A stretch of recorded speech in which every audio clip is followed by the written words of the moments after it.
Hey guys, tonight we begin with something that was supposed to be magical, but ended up being geological punishment, disguised as weather. You've probably heard the phrase, a white Christmas, the kind that fills cards and songs and the background of every winter advertisement. But tonight we're not doing white. Tonight we're doing grey. Specifically, we're visiting the year 1783, when a volcano in Iceland called Laki erupted for 8 straight months, coughing fire, lava, and more importantly a cloud of toxic ash that drifted across Europe and settled like a very boring apocalypse. And before you get too comfortable, yes, this is the part where I tell you that you can buy the official boring Christmas sleep calendar. It's pinned in the top comment. It probably won't brighten your life, it won't save your lungs from volcanic dust, and it won't make you look younger, but it exists, and existing is, in a way, a victory. Think of it as your own personal layer of ash, except on paper, and only slightly less toxic. So here we go. December 25th, 1783. You open your eyes. You expect to see a wooden ceiling darkened by smoke, maybe a ray of morning light pushing through a crack, maybe frost on the window. Instead, the first thing you notice is the haze inside your hut. The air itself looks solid, thick, peppered with tiny drifting motes. Your eyelashes are gritty. Your throat already hurts. You cough, and the cough rattles in your chest like an old drawer being forced open. You blink and rub your eyes, but it doesn't help. The ash is there to stay. Merry Christmas. The straw mattress underneath you is stiff and hostile. Every shift releases a crunch, as if you were sleeping on a bag of sand. The straw is mixed now with dust from the eruption, grey particles that infiltrated weeks ago and never left. Your blanket, which is already heavy with grime from months of winter, has turned into something new, a scratchy cloth coated with powder. It feels like someone sprinkled flour everywhere, except this flour scratches, dries your skin, and makes your lips chap within seconds. You try to brush it off, but the ash clings. It clings the way disappointment clings, and you realize the day has barely started and you're already tired. You sit up slowly, your joints creaking like the door hinges of a church nobody oils anymore. The first breath you take standing up makes you gag.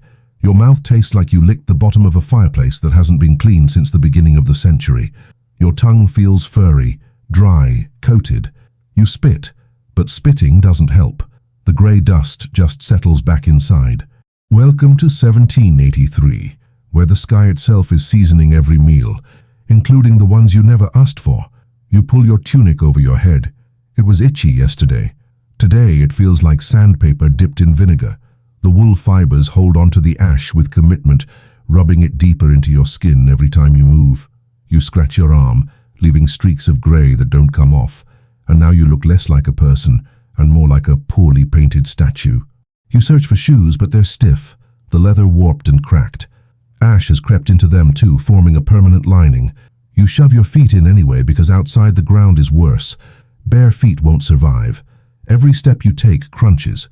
Every movement feels like dragging yourself through a world designed specifically to disappoint you. You open the door, and for a moment, you expect the brightness of snow. You expect white mounds, soft light, something pure. Instead, the world outside looks like it's been left in an attic for 50 years. The sky is flat, heavy, the color of unwashed linen. From it, ash falls in endless slow motion. It drifts like snow in shape, but when it lands, it doesn't melt. It coats. It sticks. It waits. The huts down the lane are blanketed in grey. Roofs sag under the weight. Chickens wander, coughing if that's even possible, their feathers no longer white or brown, but dust-colored, as though the volcano repainted them. Carts stand half-buried, their wheels clogged with sludge. A dog shakes itself, but the ash just resettles instantly. The whole scene feels frozen, not in ice, but in boredom. You take a step into the street. The ground feels wrong. Not crisp snow, not firm soil. It's sludge, a mix of ash and melted frost, slick and cold. Your shoes sink. When you lift your foot, the grey paste clings like wet dough.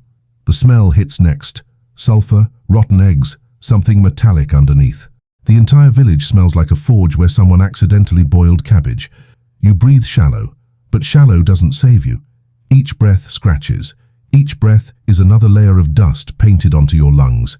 You cough again, and the sound is everywhere because everyone else is coughing too. This is the Christmas chorus of 1783. Not carols, but lungs rebelling.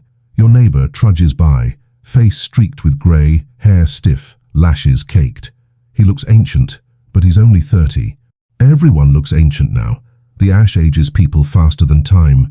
Children barely awake stumble out of huts, their cheeks already grey, their voices hoarse. One tries to laugh, but it comes out as a rasp. The laugh dies quickly. The ash doesn't allow joy to last longer than a breath. You think about breakfast. Traditionally it's bleak but predictable. Pottage simmering endlessly, bread that could double as a weapon, beer weaker than water but safer than death. Today each of those things has turned grey. The pottage pot is covered in a thin film, the ash drifting down even as it boils. You stir it with a wooden spoon, and the spoon itself looks painted in dust. You lift the bread. It crunches when you squeeze it, not from crust but from grit. You bite anyway, teeth grinding on something that shouldn't be edible. You try beer. It tastes like someone rinsed the floor of a forge and poured it into a mug. Children gag. Adults nod grimly and swallow.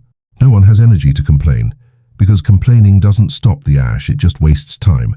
The church bell clangs in the distance. Normally, Christmas Mass is the one bright spot, the one time people gather and pretend joy is possible, but the bell today is muffled like someone stuffed it with cloth. The sound is flat, choked. Still, you and everyone else walk toward it, because attendance isn't optional. God is still watching, even through haze. The path to the church is slick. Ash and mud mix into something that pulls at your shoes. You stumble, catch yourself on a post and realize your hands are now coated again. You wipe them on your tunic, but it just spreads. There's no clean surface left in the world. The ash has claimed everything. Inside the church, candles flicker, but their light dies within feet. The haze is inside here too, drifting in through cracks, settling on hymnals, dimming every flame. The priest coughs between words, throat raw. His sermon is supposed to be about light and hope. It sounds instead like a eulogy for clean air. The congregation kneels, lips brushing grey wood, prayers rasping out between coughs.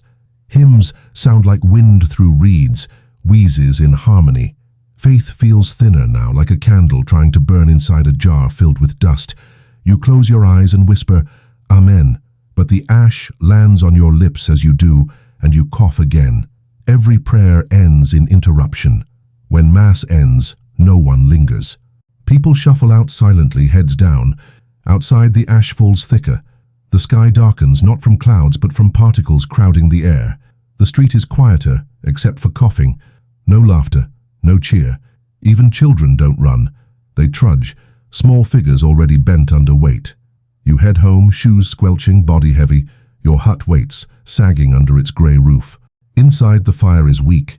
Wood damp, smoke mixing with ash until it's impossible to tell where one ends and the other begins. You sit anyway because there's nowhere else to go. Your hands tremble, your lips crack, your eyes sting. You stare at the fire and realize you're exhausted, but not from work, from air itself. And the worst part? This is still morning. Noon hasn't arrived. The stockings haven't been touched. The gifts haven't been opened. And when the sky already betrayed you, what hope could possibly be hiding in a sock? You sit by the fire, or what passes for fire, a thin flame fighting damp wood, smoke seeping into the hut until the line between warmth and suffocation feels meaningless. You extend your hands hoping for heat, but all you really gain is another layer of soot on your skin. Your fingernails are grey, your knuckles cracked, your palms raw from scratching at wool that never softens. The ash doesn't just fall outside, it follows you everywhere, clinging to your body, seeping into your bed, coating your food, floating through the air like an unwanted guest who refuses to leave. You cough into your sleeve, but your sleeve is already grey, so the gesture feels pointless. There is no clean, there is only less dirty, and even that is temporary. Children whine in the corner, their voices hoarse, their coughs dry. A mother pats one on the back, leaving streaks of dust across a thin tunic. She hums a carol out of habit, but the song comes out broken, notes clipped by the sound of her own throat seizing. The child's eyes water, but not from emotion, from particles. Tears carve pale streaks down grey cheeks, proof that there is still skin under the powder. The father sits silently, staring at the wall, his lips pressed tight, as if holding in both words and breath. There is nothing to say. What What could be said? That this Christmas is different. Everyone already knows that it will pass. Everyone suspects it won't. The volcano doesn't care about your calendar. You try to distract yourself with food again, scooping pottage from the pot. The ladle scrapes the bottom, hitting hardened bits fused by ash. The stew itself is grey-brown, its surface filmed over like pond water. You bring it to your lips, and grit slides against your teeth. Every chew is like gnawing stone. You swallow anyway because hunger is louder than disgust. Across the room another family gnaws at bread. It breaks in shards, crumbles into dust, and a boy coughs hard enough to spit crumbs back into the bowl. No one scolds him. No one has the energy for scolding. Eating is not a meal anymore, it is a negotiation with the sky. You think about what Christmas is supposed to mean. Feasts, laughter, stories by the fire, gifts exchanged, even if humble. A chance to forget the year's labor and pretend just for a day that joy exists.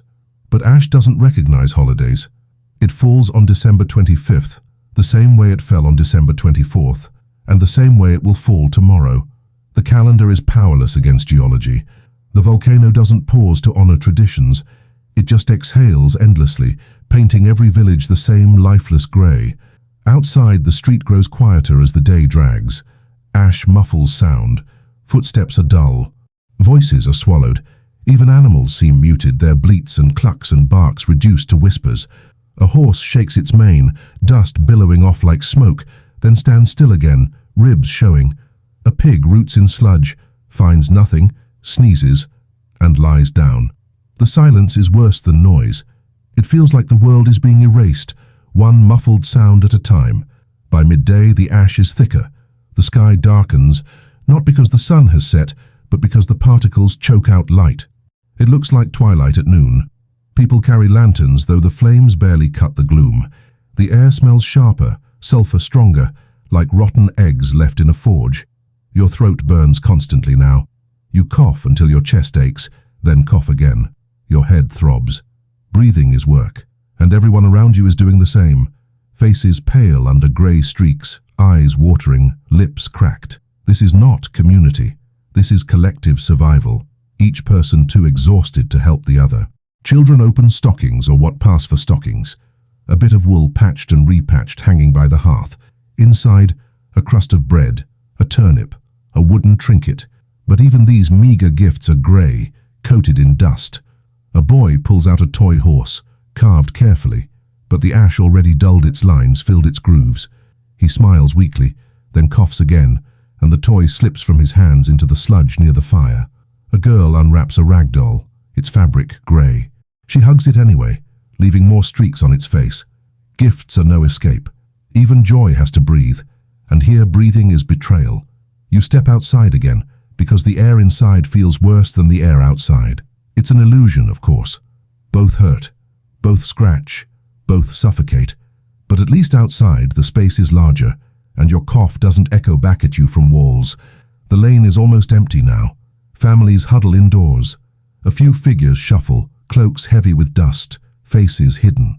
They move like ghosts blurred by haze. The church bell clangs again, softer this time, swallowed completely by air. No one answers. Faith has a schedule, but ash keeps its own. You tilt your head back, squinting at the sky. No sun, just a grey lid, endless, heavy. Flakes drift down, landing on your lashes, your lips, your tongue. You spit, but it doesn't matter. You wipe your eyes, but they sting again instantly. The ash falls like snow should, soft and constant. But snow melts, snow cleans. Snow reflects light and gives the illusion of purity.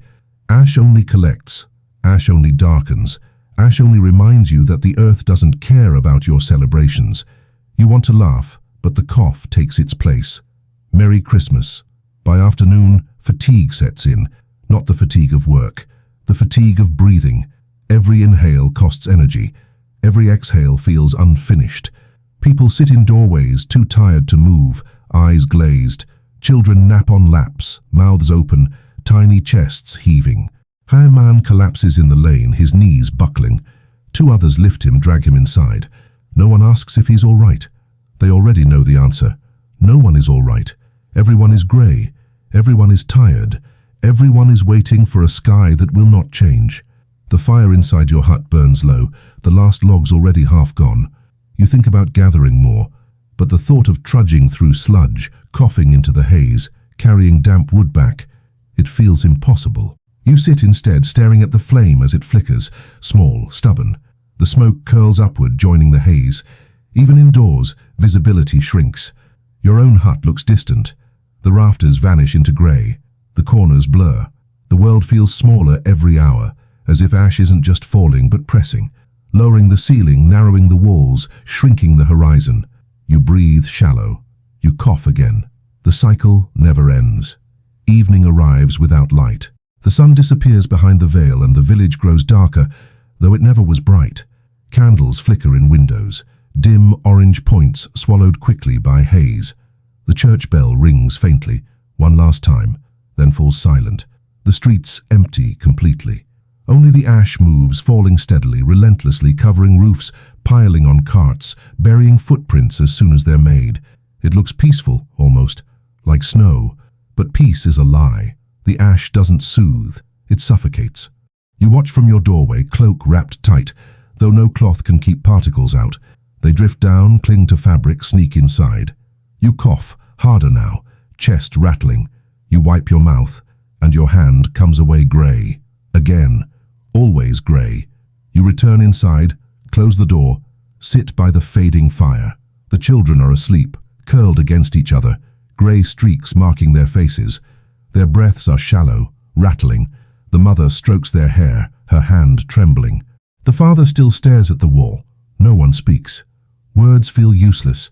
The only sound is coughing, crackling wood, and the faint hiss of ash falling on the roof. You lie down, pulling the heavy blanket over you, though it too is coated. You close your eyes, but there is no comfort. Your lips taste of stone. Your lungs burn. Your ears ring with silence, broken only by coughs. Merry Christmas. And as you drift, not to sleep, but to exhaustion, you realize this is just the beginning. The ash won't stop tonight. It won't stop tomorrow. This Christmas morning was just the first chapter. The sky has more to give, and none of it is white. You wake again, though wake is the wrong word. It implies you slept, and what happened in the night was not sleep. It was a kind of shallow drift, a floating between coughs broken only by the occasional spasm of your chest and the endless sound of ash tapping the roof. The blanket was heavy, not from warmth but from dust collected on its surface. You dreamed of snow, but in the dream it too was grey, falling endlessly until you opened your mouth to catch a flake and choked. Then you woke, or thought you did. The difference between dream and waking now is ash. That is the only boundary left. The morning should be brighter. It should bring the relief of light. But light has not existed since the sky split open months ago. Today is no different. It looks like yesterday and the day before. Twilight stretched into infinity, a sky thick with haze, a ceiling pressing down. You breathe and cough, the rhythm of life now. Outside, the bell rings faintly, reminding everyone that it is December 26th. But really it could be any day. The calendar has lost all meaning. Your stomach growls. Hunger is the one reminder that you are still alive. But hunger is also cruel. It demands food when food no longer exists as food. You stumble to the hearth, stir the pot, scrape the bottom. What comes up on the ladle is not stew, it is sludge. Pottage transformed by ash into paste. The grains are swollen, but not from water. Water itself tastes like soot now. A turnip floats, grey on grey. You swallow anyway because there is no alternative.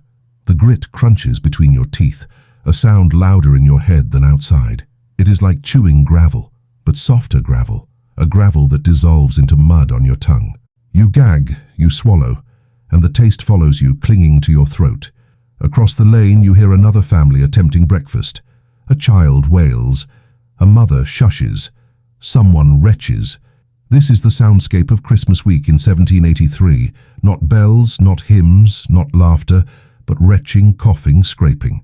You listen, not because you want to, but because walls are thin and silence is impossible. The ash finds its way through cracks, and so do sounds. It is all one ecosystem now, people and ash and noise circulating endlessly. You look at your bread, if you can call it that. It is a crust from weeks ago, hardened to stone, coated in dust. You try to break it. It splinters, sending crumbs flying. But crumbs are not white. They are grey. Even bread has joined the conspiracy. You soak it in beer, the weak ale that substitutes for water. But even beer is different now. The barrels breathe ash. The taste is bitter, metallic, sulfur at the back of the throat. You drink it anyway, you have to. Hydration is survival. Even if hydration tastes like the inside of a forge, you think of Christmas feasts you heard about in stories, roasted goose, puddings, sweetmeats, food enough to stretch for days shared among family, laughter rising like smoke. You imagine those tables, those platters, but the imagination has limits.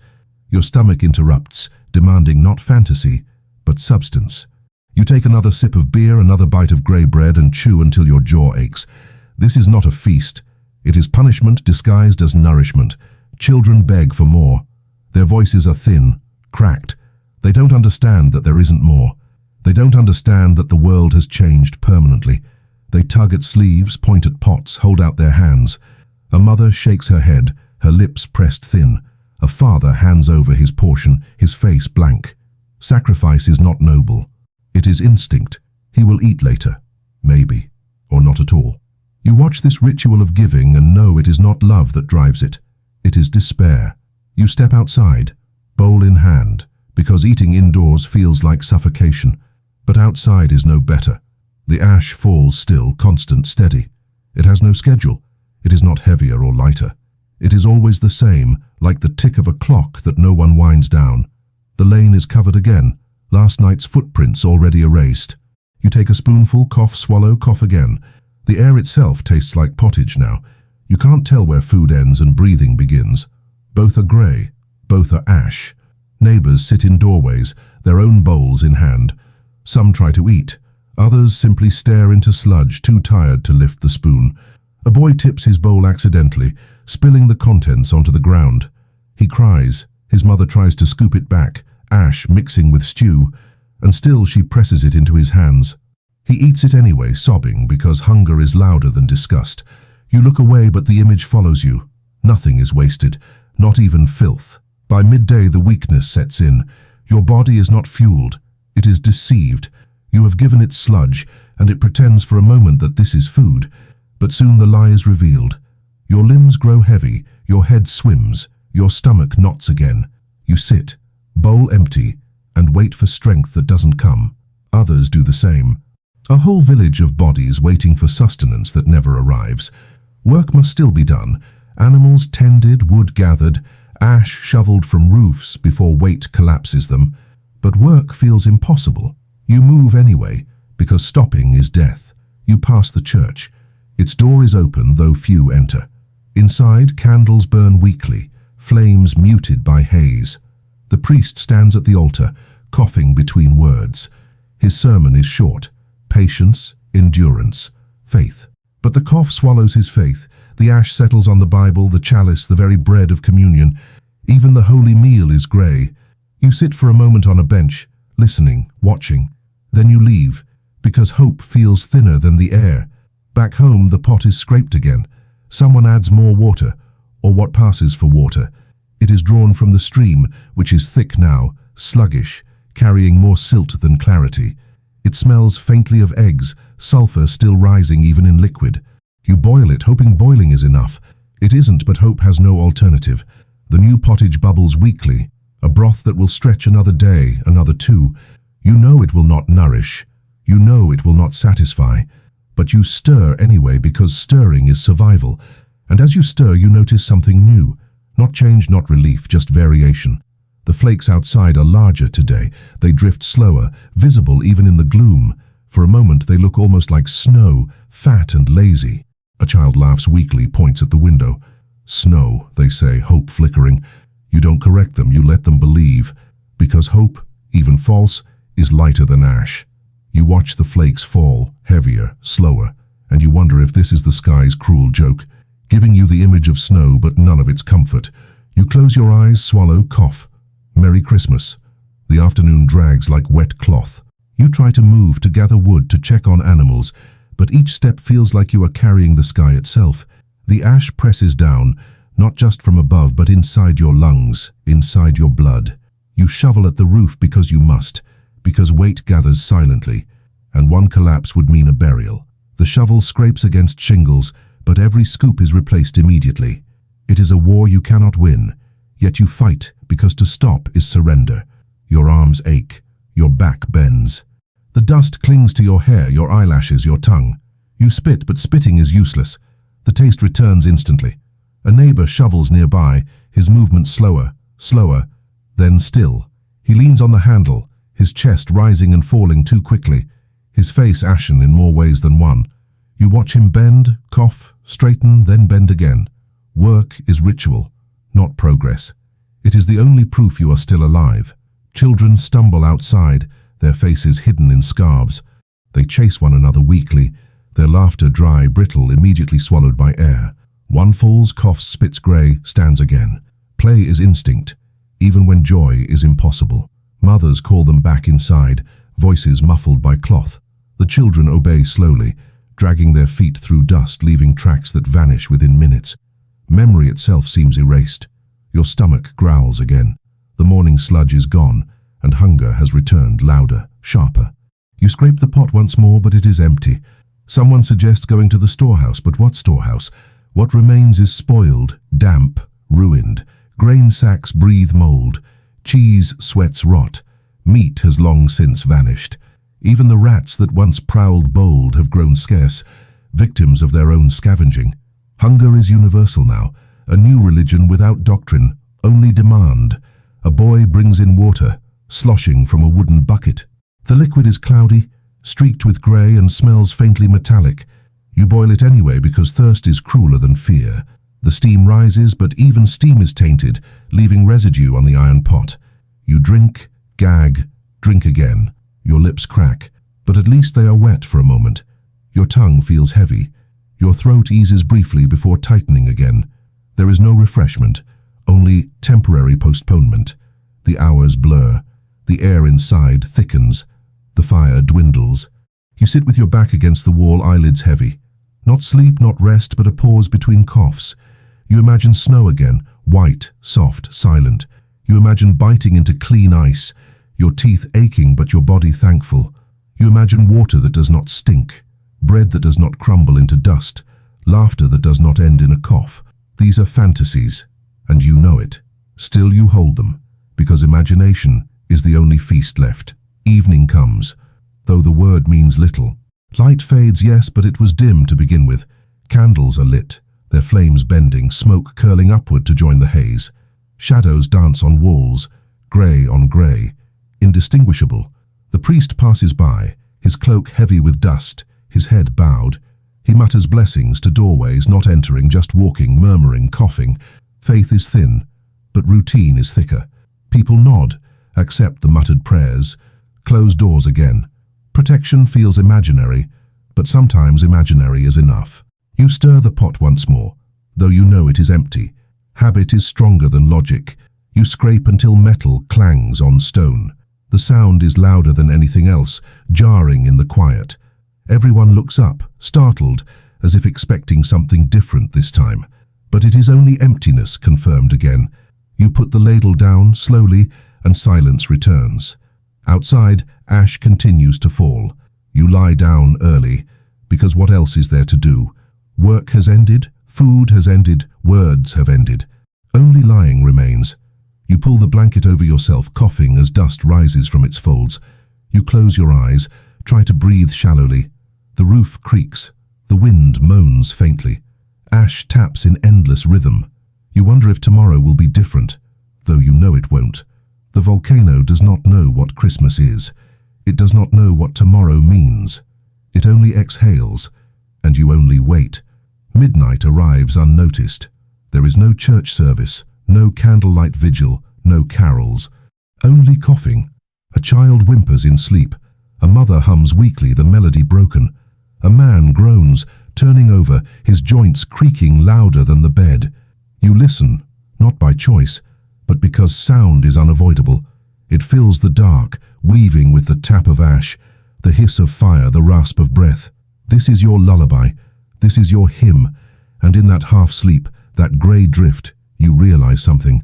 This is not just one Christmas. This is all of them, from now until the sky relents. Every December will look like this. Every morning grey, every meal grit. The memory of snow will fade. Children will not know what white Christmas means. They will think grey is natural, that ash is winter.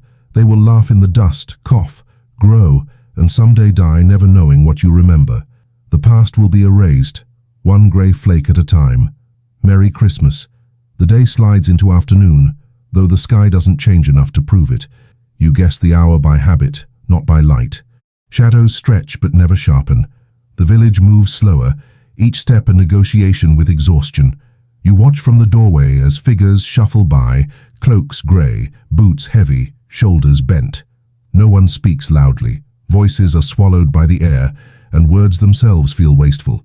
If language costs breath, silence is cheaper. Inside, the fire fights to stay alive. Each log burns reluctantly, smoke billowing before flame. You feed it anyway. Though wood is scarce because the alternative is worse. Cold and ash together are unbearable. At least fire offers the illusion of warmth, though the heat never travels far.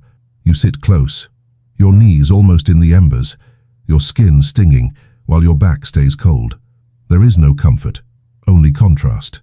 The pottage bubbles weakly again, stretched thinner than ever. A ladle stirs, scraping bottom, lifting something that was once carrot or parsnip, but now unrecognizable, bleached and swollen. Children gather, bowls in hand, waiting. Their eyes are dull, but their hands tremble with need. They don't complain. Complaining costs energy. They just wait, mouths open, breath wheezing, ready to swallow whatever fills the bowl. You serve them, though you know the meal will not last long. The pot empties, and hunger will return before night. Someone suggests singing a carol for the season. The idea hangs in the air, fragile, absurd. Yet someone hums a note, then another joins. The tune is broken, hoarse, interrupted by coughs. Silent night. Though silence is impossible, the words feel strange, foreign, hollow. Still the sound continues for a few moments, weaving through the gloom. A child coughs hard enough to end it, and the room falls silent again. The song dies faster than the fire. Outside, ash falls thicker. It clings to rooftops, piling higher. Villagers climb ladders, shovels in hand, scraping desperately. Each scoop tumbles down, mixing with the sludge in the lane. Roofs groan under weight, beams creak, and everyone knows one collapse could mean death. Still, shoveling is slow. For every pile removed, more falls. It is a race against the sky, and the sky is patient. You step out to help, shovel biting into the drift. The ash is softer than snow but heavier, clinging to wood, to stone, to skin. You heave, cough, heave again, your chest rattling with each breath. Sweat mixes with dust until your face feels caked, stiff.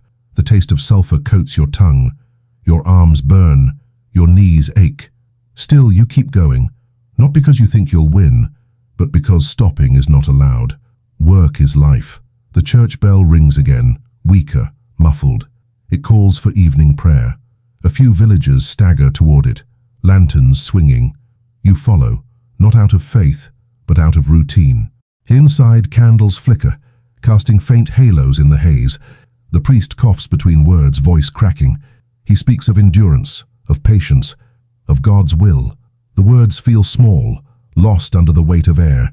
You kneel anyway, because kneeling is easier than standing. Ash coats the altar, coats the chalice, coats the pages of scripture. Even holy words turn grey here. After prayer, people linger, though not to talk. They simply sit, shoulders slumped, breathing together. The silence is communal, a shared surrender. Then slowly, one by one, they rise, shuffle out, return to huts. The bell clangs once more, then stops. The church stands empty, its doors closing with a groan. Back home, the fire is low again. You add another log, watch the flame flicker. The children lie on the floor, curled against each other. Their breathing is shallow, raspy. The mother strokes their hair, her hand grey with dust.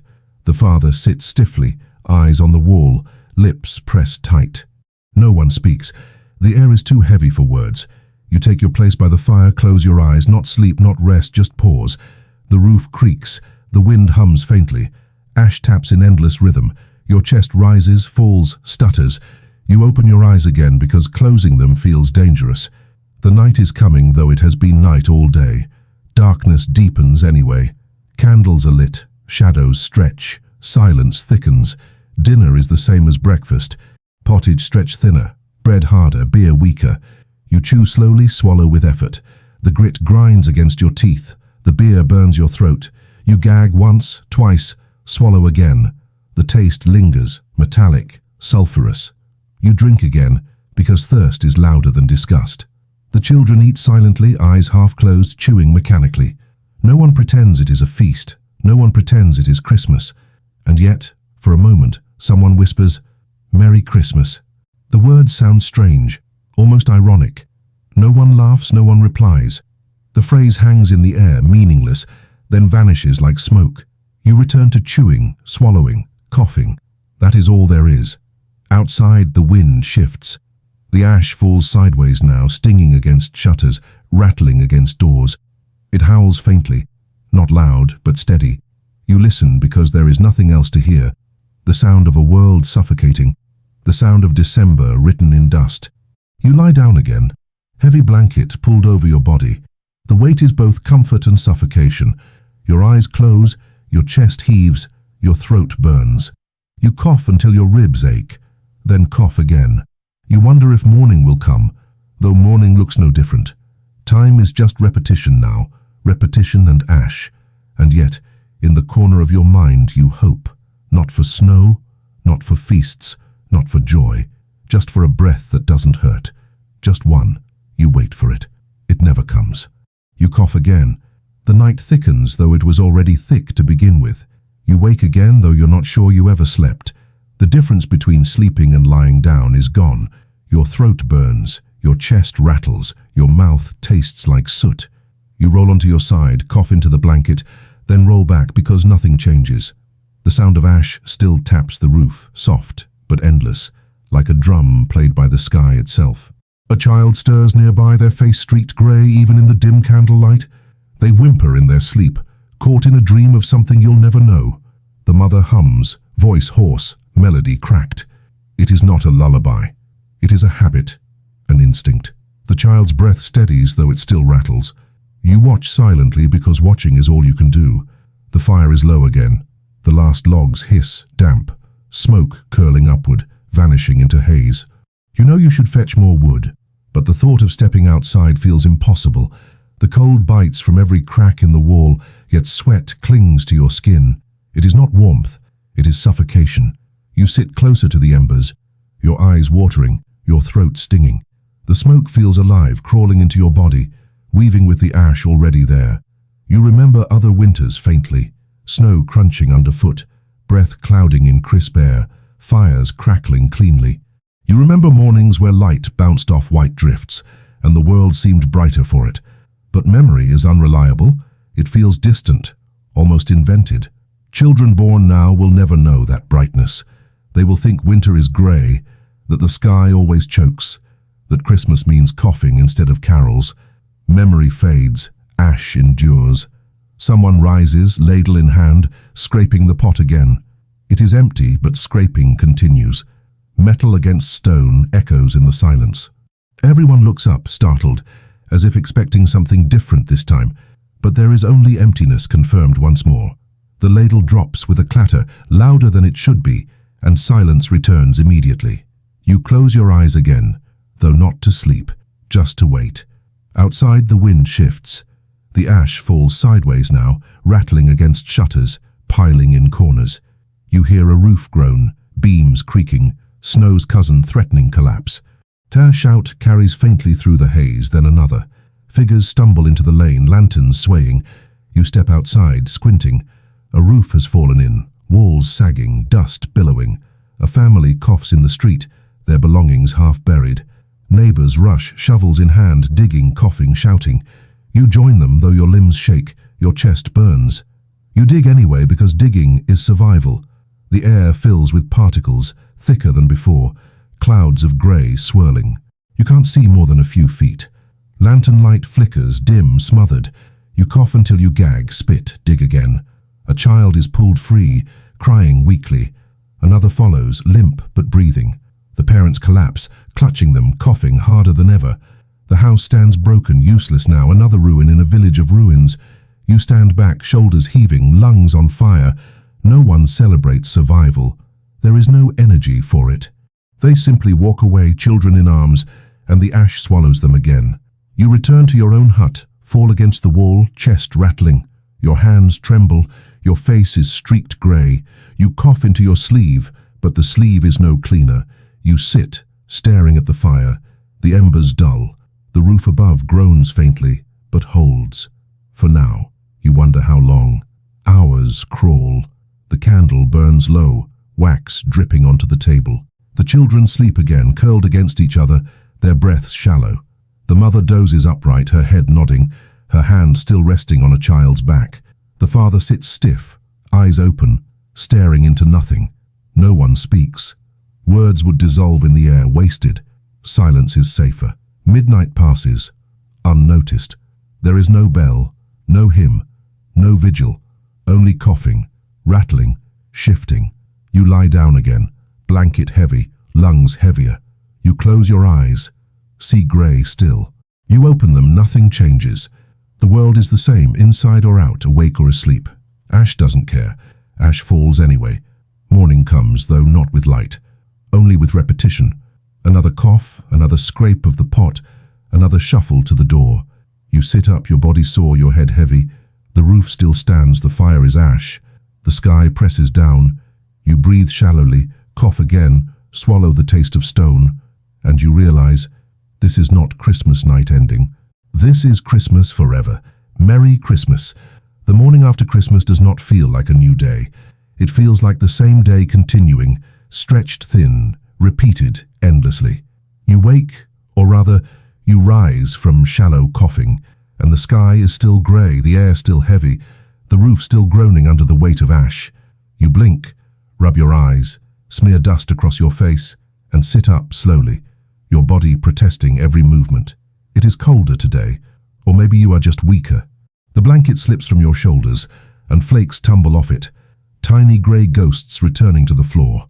The pot by the fire is already scraped again. Someone has added water, or what passes for it, and stirred in the last handfuls of grain. The mixture bubbles faintly, steam curling upward only to disappear in haze. You hold out your bowl, not with hope, but with routine. A ladle drops sludge into it, thick, grey, lukewarm. You chew because chewing is what people do, not because the taste invites you. Each bite grinds against your teeth, grit on grit, the sound loud in your skull. You swallow, your throat scratching raw, and reach for the weak ale to wash it down. The ale is sourer than yesterday, the barrel breathing the same air as you. You drink anyway because thirst does not negotiate. Outside, voices call faintly. A neighbour's roof groans louder than usual, and men gather with ladders, shovels, ropes. You step outside, your breath visible not as white steam but as grey fog mixing with ash. The air stings your eyes instantly, but you squint, shovel in hand. You climb, dig, scrape, heave. The ash slides down in cascades, soft but heavy, sticking to your boots, your cloak, your skin. For every shovelful removed, another falls. It is endless, an argument with the sky that you will never win. The church bell clangs faintly again. It does not mark joy. It marks survival. People gather not out of faith, but because gathering is what remains. Inside the church, the air is as thick as outside, candles guttering weakly. The priest speaks of patience, of trials, of God's test. His voice cracks. He coughs. He steadies himself on the altar, his hand leaving grey streaks on the cloth. The chalice is coated. The bread of communion tastes of grit. Even holy rituals cannot escape the volcano. You kneel, not because you believe, but because kneeling is easier than standing.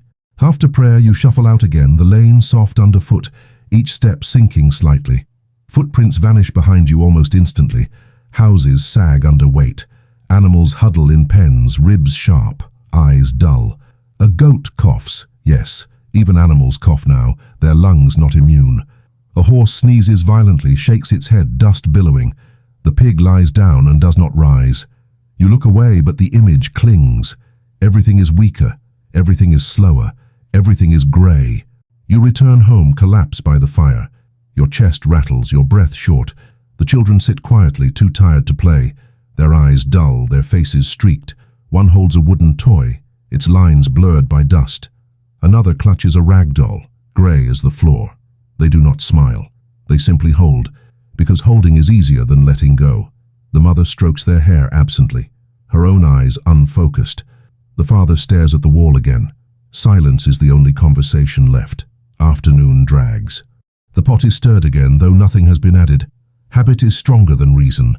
Someone scrapes bottom, finds nothing, and sets the ladle down with a clatter. The sound is louder than it should be, echoing through the hut, startling everyone. Then silence returns instantly, heavier than before. You cough long and deep, your chest seizing. You wipe your mouth, your hand coming away grey. Again, always grey. The sky darkens earlier than usual. The ash thickens, flakes falling larger, slower.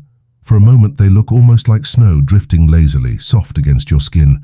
A child whispers, "Snow," hope flickering. No one corrects them. Hope, even false, is lighter than truth. You watch the flakes fall, heavier, slower, covering roofs, burying carts, erasing tracks. It looks peaceful almost, but peace is a lie. The ash does not soothe, it suffocates. Evening arrives, though it has been evening all day. Candles are lit, their flames faint, shadows stretching on grey walls. The fire hisses, the last log's almost gone. You chew bread, harder than stone, soak it in ale, chew again. The grit grinds against your teeth. The taste lingers metallic, sulphurous. You swallow anyway. The children chew slowly, their jaws moving mechanically, their eyes half closed. No one pretends it is a meal. No one pretends it is Christmas week. Someone whispers again, "Merry Christmas." The words sound hollow, almost mocking. No one replies. The phrase hangs in the air, meaningless, then vanishes like smoke. You sip ale again, cough, gag, swallow. The taste of ash remains. It always remains. The night stretches long. You lie under the heavy blanket, your lungs rattling, your ribs aching. You cough until your chest feels hollow, then cough again. The roof creaks. The wind moans faintly. The ash taps endlessly. You close your eyes, but grey fills your mind. You open them and grey fills your sight. There is no difference, there is only repetition. You wait for morning, though morning looks no different. Ash does not stop for calendars. The night passes without silence. You cough too often to call it quiet.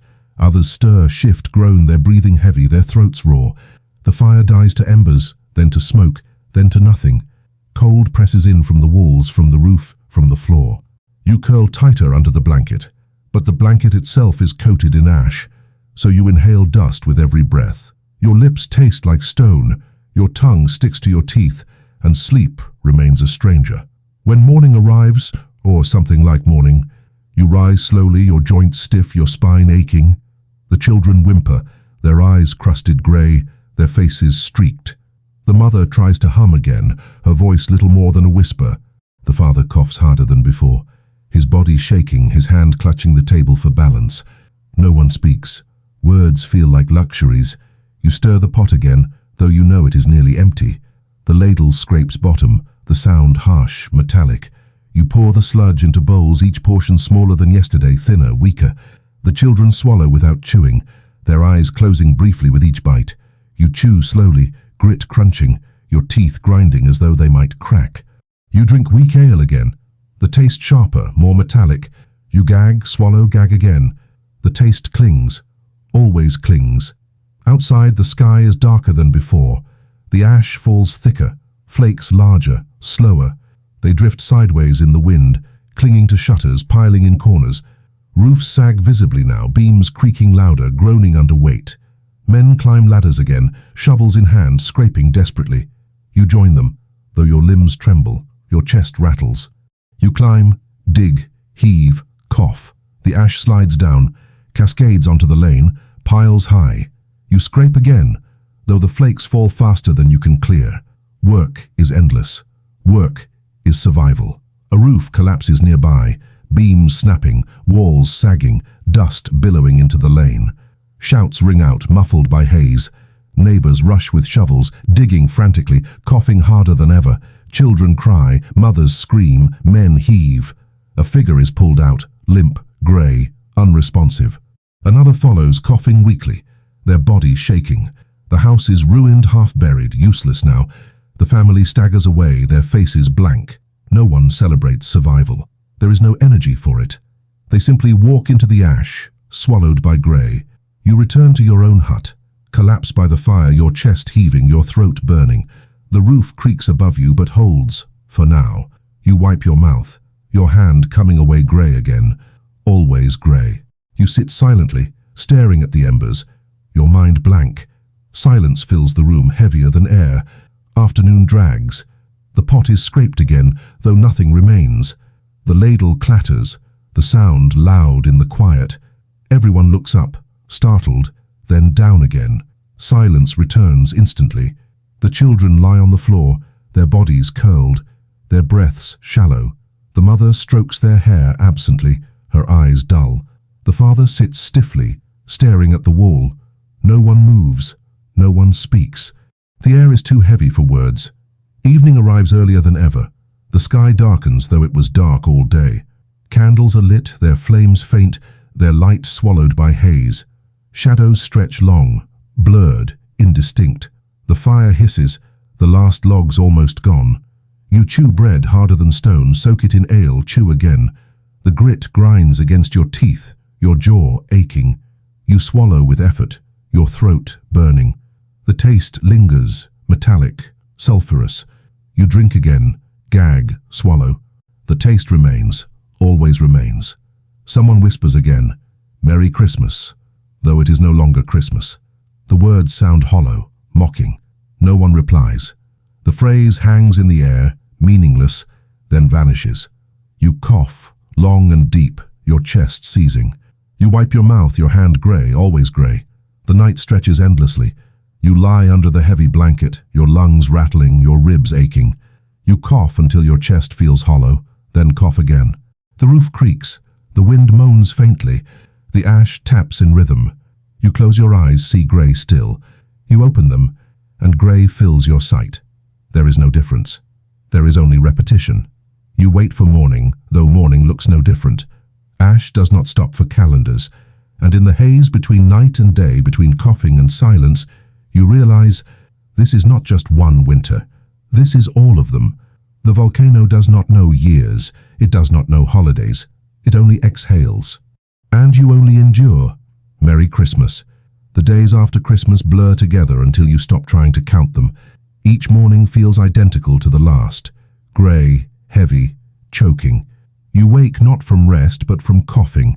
Eyes crusted, lips dry, throat raw. The blanket is heavier each day, not from warmth but from the layers of dust that settle on it while you try to sleep. When you sit up, flakes tumble onto the floor, soft but weighty, as if the sky itself had crept into your bed. The pot by the fire is always scraped. You stir water into what scraps remain, boiling them until the steam curls up and vanishes.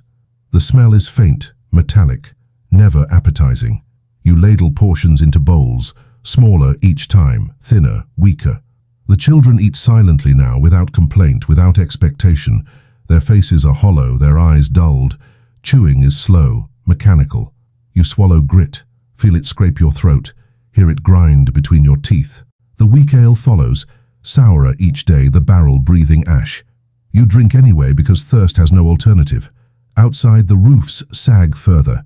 Men climb ladders, shovels in hand, scraping desperately. The ash slides down, soft but heavy, clinging to everything. For every shovelful removed, more falls. A race against the sky, always lost. Roofs groan, beams creak, houses collapse. When they do, neighbors rush, coughing harder than ever, digging frantically, pulling bodies out, sometimes alive, sometimes not. No one cries out in joy. Survival is not celebrated anymore, it is endured. Animals cough too, goats wheeze, horses sneeze violently, chickens sit still, their feathers matted grey. Pigs lie down and do not rise. The pens smell stronger each day, rot mixing with sulphur, filth with ash. You feed them scraps, but they barely chew. Their ribs show, their eyes glaze. You wonder how long before they vanish like everything else. The church bell clangs faintly, summoning villagers to prayer. You go, though not for faith. You go because gathering is habit. Inside, the air is no clearer, candles flickering weakly, their flames fighting for oxygen. The priest coughs between words, his voice hoarse. He speaks of endurance, of patience, of God's will. The words hang in the air, fragile, easily broken. People kneel, not out of belief, but out of exhaustion. Kneeling is easier than standing. The chalice is coated. The bread tastes of grit. Even holy rituals turned grey. Afternoons drag longer. The sky never changes. Ash falls steadily, endlessly, muffling sound, swallowing colour. The lane fills. Footprints vanish within minutes. Houses lean, carts sag, fences disappear. Children no longer play. They sit inside, silent, their toys grey, their laughter gone.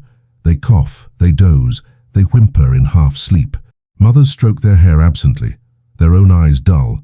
Fathers stare at walls, lips pressed tight, hands trembling. No one speaks. Words feel pointless.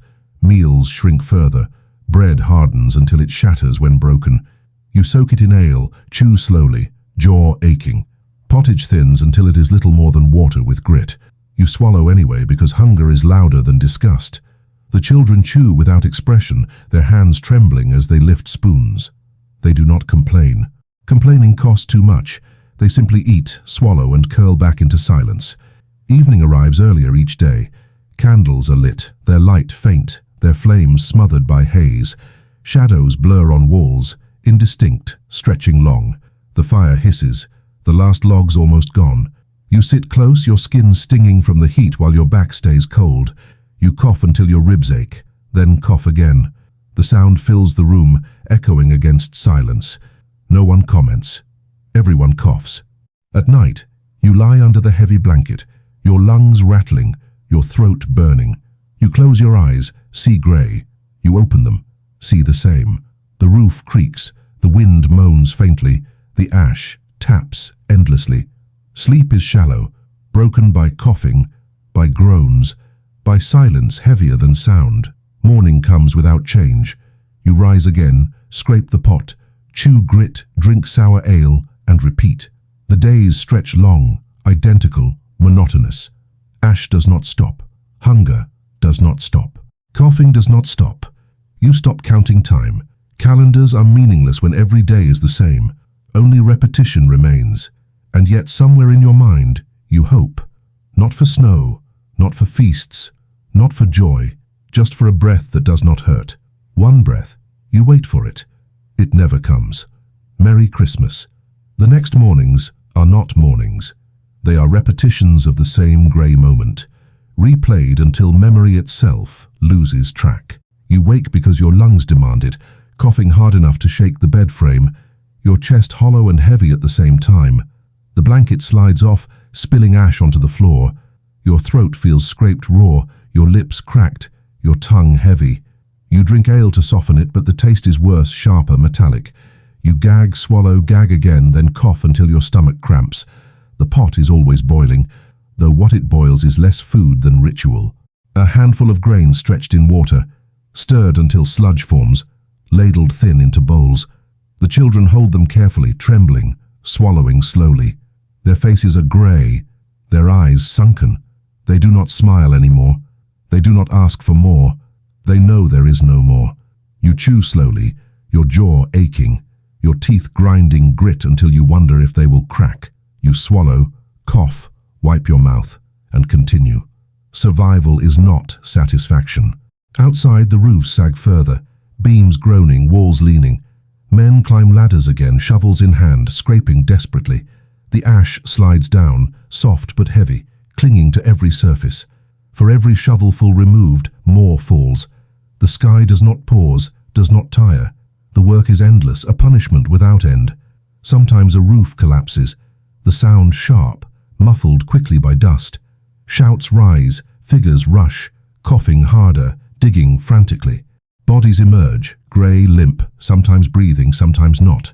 No one cheers, no one cries.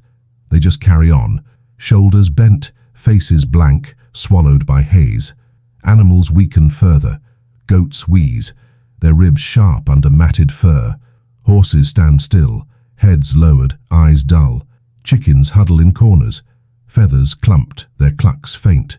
Pigs lie unmoving, their sides heaving slowly, until one day they stop. The pens smell stronger, rot mixing with sulphur, filth with ash. You feed scraps, but the animals barely chew. Their eyes glaze, their breaths rattle. They endure just like you until they cannot.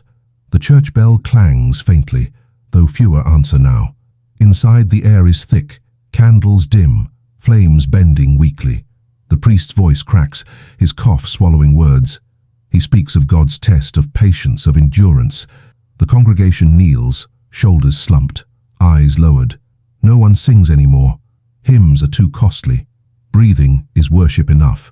The chalice is coated, the bread gritty, the wine sour. Ritual persists even when meaning dissolves. Afternoons stretch into nothing. The sky never clears. Ash falls endlessly, muffling sound, swallowing color. The lane fills again and again, footprints erased instantly. Houses sag, fences vanish, carts sink. Children no longer stir. They sit silently indoors, their toys grey, their hands limp. Mothers stroke their hair absently, their eyes hollow. Fathers stare at walls, lips pressed shut, hands trembling faintly. No one speaks. Silence is thicker than air.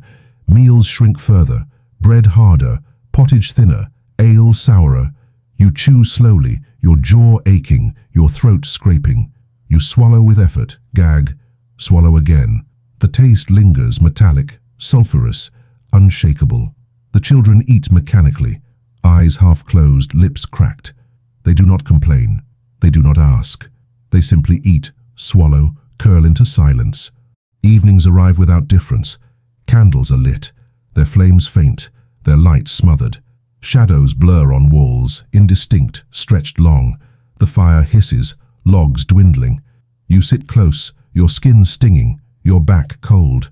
You cough until your ribs ache, then cough again.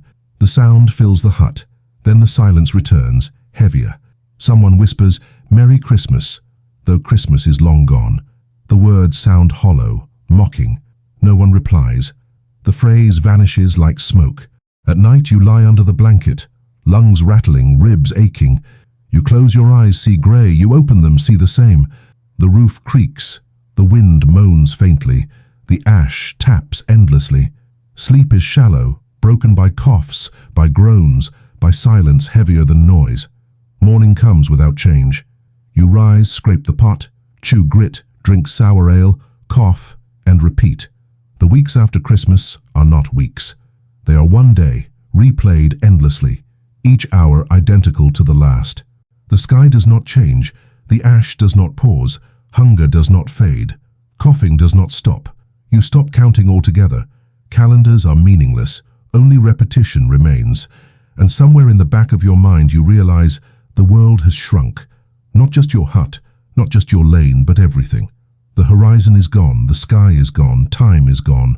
Only grey remains, only repetition, only ash. Merry Christmas. You wake coughing harder than before, your chest rattling like a barrel rolling over stones. The sound is deeper now, wetter, each breath scraping your throat raw. You sit up slowly, your body trembling, your vision blurred. The blanket slides from your shoulders, sending a cloud of grey dust into the air. You wave your hand weakly, but waving changes nothing. The air is already filled with it. Every inhale carries grit. Every exhale feels unfinished. The children cough too. Their voices are high but hoarse, thin rasps tearing through silence. One of them spits into a rag, and when the rag comes away, the stain is darker than before, not just grey but streaked faintly red. The mother folds the cloth quickly, hides it, strokes the child's hair as though hiding could erase it. The child curls back down, wheezing, eyelids heavy. You look away, but the sound follows you anyway. The pot boils again, though what it holds is weaker than ever. Water clouded with ash, thinned grain, scraps unrecognizable. The steam curls upward, disappearing into haze. The smell is metallic, faint, unappetizing. Still, bowls are filled, hands trembling as they reach. The children swallow slowly, their lips cracked, their cheeks hollow. They cough between bites, sputtering, but they keep eating because hunger is worse than pain. You chew slowly, grit grinding against your teeth, your jaw aching. The taste lingers, metallic, sulphurous, as though the volcano has taken residence inside your mouth. Outside, the coughing spreads. From every hut, the sound carries, hoarse, deep, relentless. The lane itself has become a chorus of sickness. No one speaks anymore, only coughs. Some are sharp and dry, others deep and rattling, others faint and weak. Together, they weave through the air, louder than bells, louder than hymns. The village is one body, and that body is sick. You step into the lane, bowl in hand, and see neighbors hunched in doorways. Their faces are streaked grey, their eyes dull, their lips pale. They clutch rags to their mouths, spitting into them, folding them quickly, hiding them. But hiding changes nothing. Everyone knows. Everyone coughs. Everyone weakens. The priest walks slowly down the lane, his cloak heavy with dust. His cough interrupts his blessings, his hand shaking as he raises it. He mutters words of endurance, of faith, of trial. But his voice is thin, his eyes sunken, his lips cracked. Even he is not spared. Faith does not cure ash. God does not clear lungs. He stumbles once, steadies himself and continues. People nod weakly as he passes, not in belief but in habit. Ritual survives even when bodies do not. You hear a cry from a hut nearby. A door opens, figures rush out, carrying a body limp between them. It is a man, his face grey, his lips blue, his chest still. They lay him in the lane, coughing themselves as they lower him down. Neighbours gather, not close but near enough. No one speaks, no one wails. There is no energy for grief. The body lies there, coated already with falling ash, as if the sky is eager to claim him.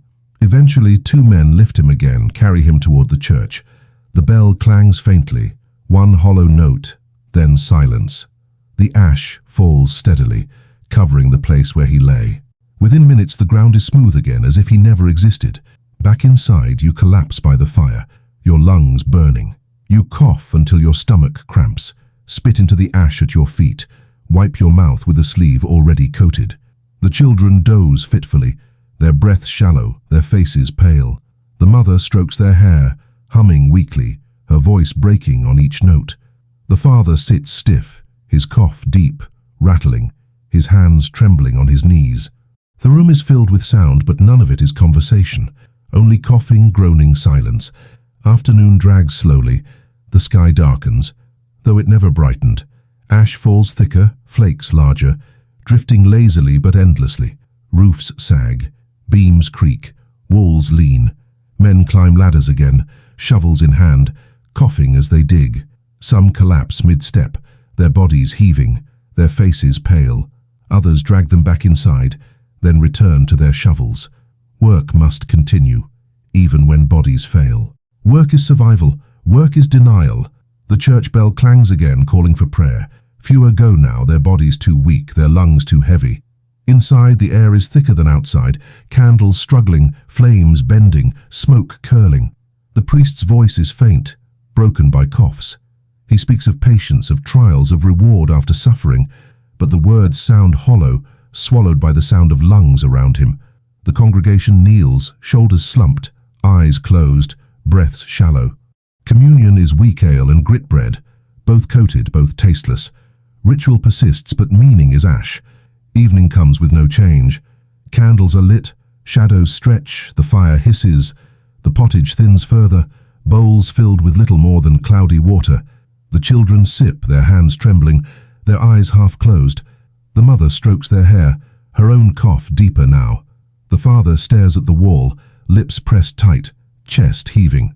You chew slowly, swallow with effort, gag, swallow again. The taste lingers, always lingers. Someone whispers, "Merry Christmas," though it is long past. The words sound absurd, mocking, fragile. No one replies. The phrase vanishes instantly, like smoke in haze. You cough again, your chest rattling, your throat burning.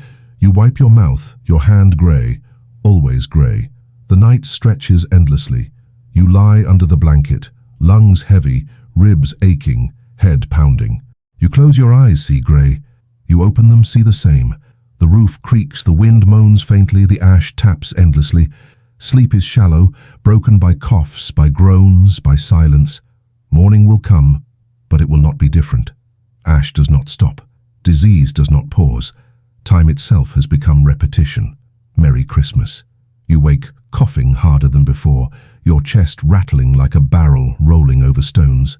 The sound is deeper now, wetter, each breath scraping your throat raw. You sit up slowly, your body trembling, your vision blurred. The blanket slides from your shoulders, sending a cloud of grey dust into the air. You wave your hand weakly, but waving changes nothing. The air is already filled with it. Every inhale carries grit. Every exhale feels unfinished. The children cough too. Their voices are high but hoarse, thin rasps tearing through silence. One of them spits into a rag, and when the rag comes away, the stain is darker than before, not just grey but streaked faintly red. The mother folds the cloth quickly, hides it, strokes the child's hair as though hiding could erase it. The child curls back down, wheezing, eyelids heavy. You look away, but the sound follows you anyway. The pot boils again, though what it holds is weaker than ever. Water clouded with ash, thinned grain, scraps unrecognizable. The steam curls upward, disappearing into haze. The smell is metallic, faint, unappetizing. Still bowls are filled, hands trembling as they reach. The children swallow slowly, their lips cracked, their cheeks hollow. They cough between bites, sputtering, but they keep eating because hunger is worse than pain. You chew slowly, grit grinding against your teeth, your jaw aching. The taste lingers, metallic, sulphurous, as though the volcano has taken residence inside your mouth.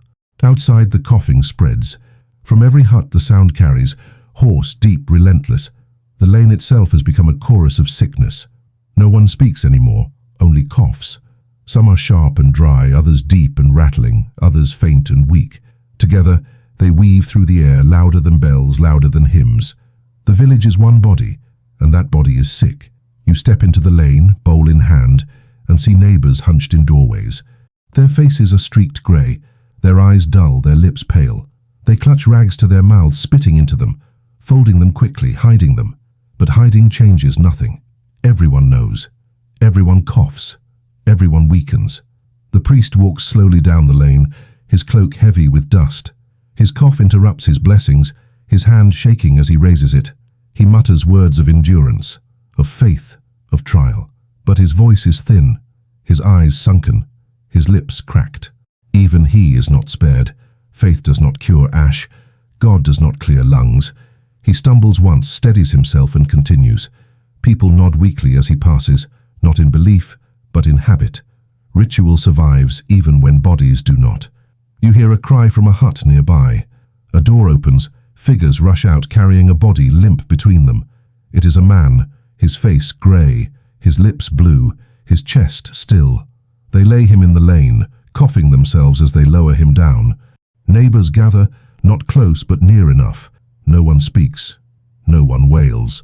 There is no energy for grief. The body lies there, coated already with falling ash, as if the sky is eager to claim him. Eventually, two men lift him again, carry him toward the church.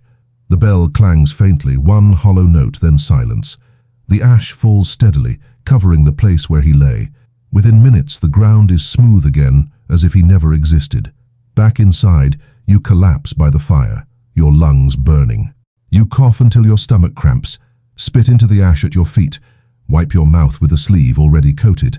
The children doze fitfully, their breaths shallow, their faces pale. The mother strokes their hair, humming weakly, her voice breaking on each note. The father sits stiff, his cough deep rattling, his hands trembling on his knees. The room is filled with sound, but none of it is conversation.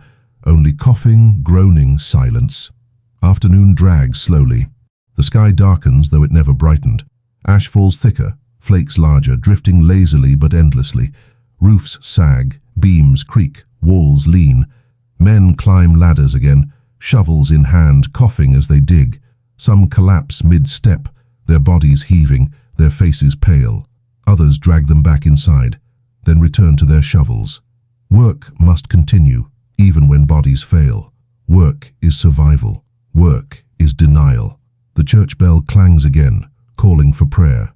Fewer go now, their bodies too weak, their lungs too heavy. Inside, the air is thicker than outside, candles struggling, flames bending, smoke curling. The priest's voice is faint, broken by coughs. He speaks of patience, of trials, of reward after suffering. But the words sound hollow, swallowed by the sound of lungs around him.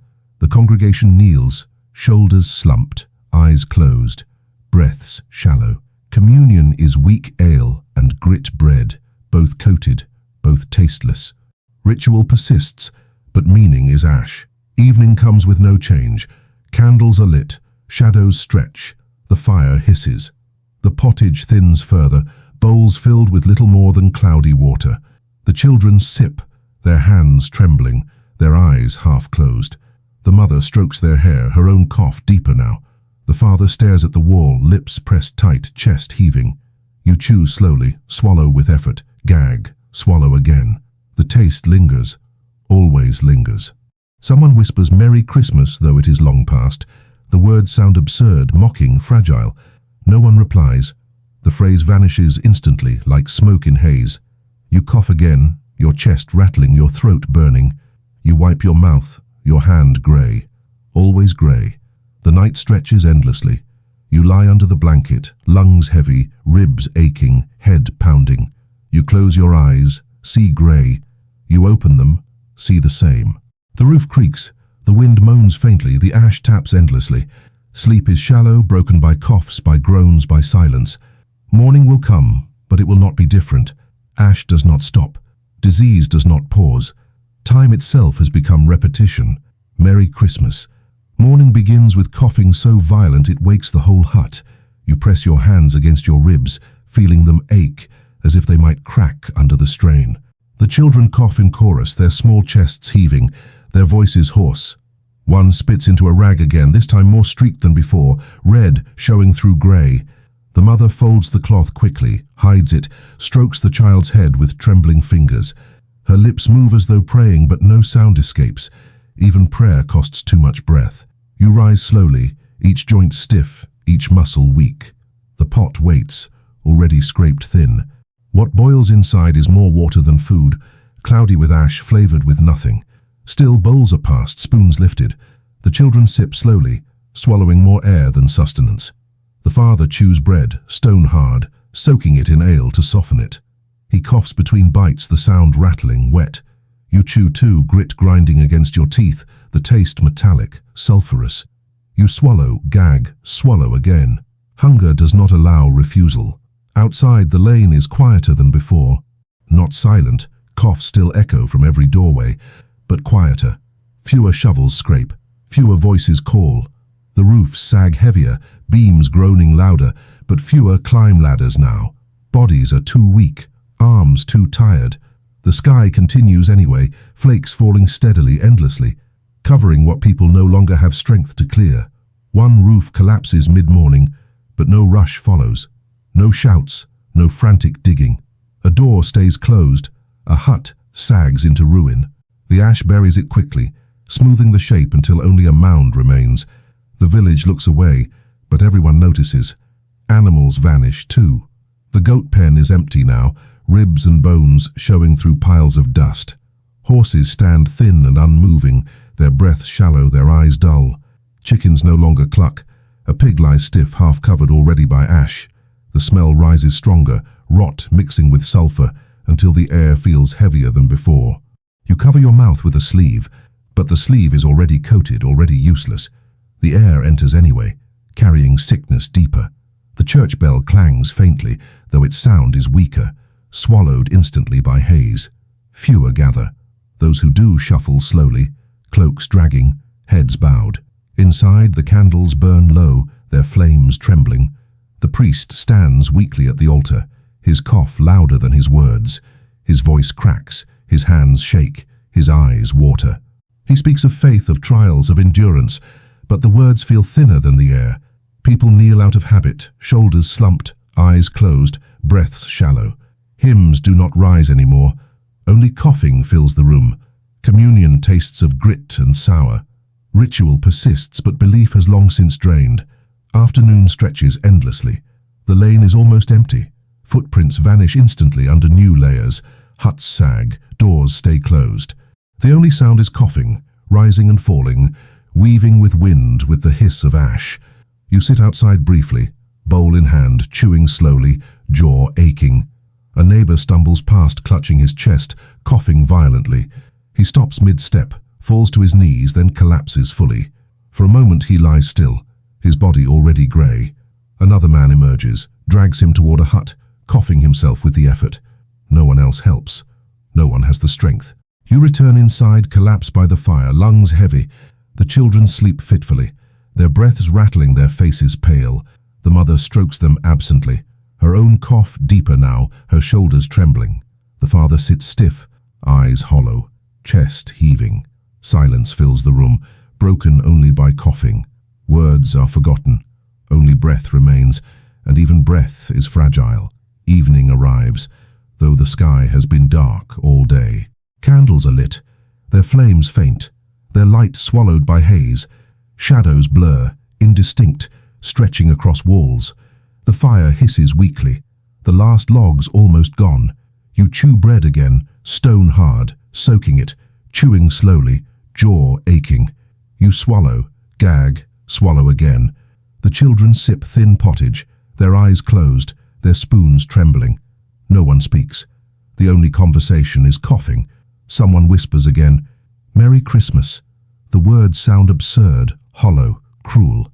Christmas is long gone, yet the phrase returns like an unwanted echo. No one replies. The sound vanishes instantly. Silence grows heavier.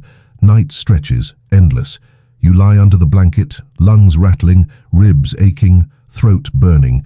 You cough until your chest feels hollow, then cough again. The roof creaks, the wind moans faintly. The ash taps endlessly. You close your eyes, see grey. You open them, see the same.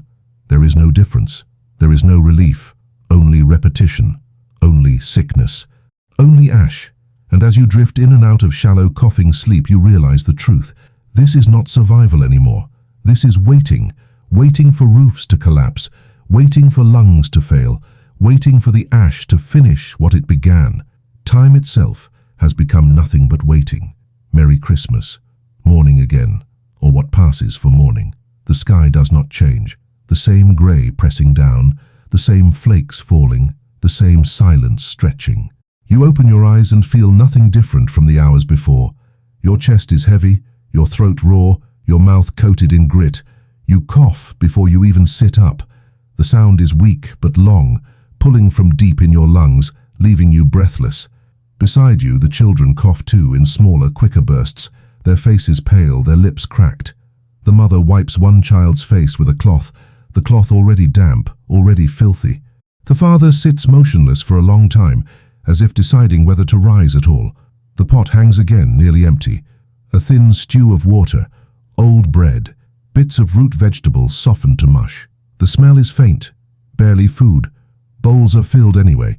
Each person swallows slowly, coughing between bites. The children sip, spill, wipe with sleeves. You chew bread, the grit grinding your teeth, the taste metallic, the texture sharp. You force it down because there is nothing else. Outside the lane is quieter than ever. Fewer footsteps, fewer voices, fewer shovels. Snowfall once marked cheer, but ashfall marks silence. Doors stay closed, windows shuttered. A roof sags heavily nearby, beams groaning. No one climbs to fix it. No one has the strength. When it falls, it will fall quietly, and the ash will bury it quickly. The village accepts this. You walk slowly to the church. Each step sinks deep into layers of ash. Your boots fill with grey. Your breath comes hard, shallow, sharp. The bell rings faintly, though fewer answer. The church is half empty. Pews coated in dust. Candles flicker weakly, their flames small, their light swallowed by haze. The priest coughs through his sermon, his voice cracking, his hands trembling. He speaks of endurance, of faith, of trial, but the words sound thinner than ever. Few respond. People kneel, cough, wipe their faces, look down. Silence is stronger than prayer now. A funeral follows. Several bodies wrapped in cloth, carried slowly down the lane, set upon the earth. Shovels scrape weakly, men coughing with each thrust, arms trembling.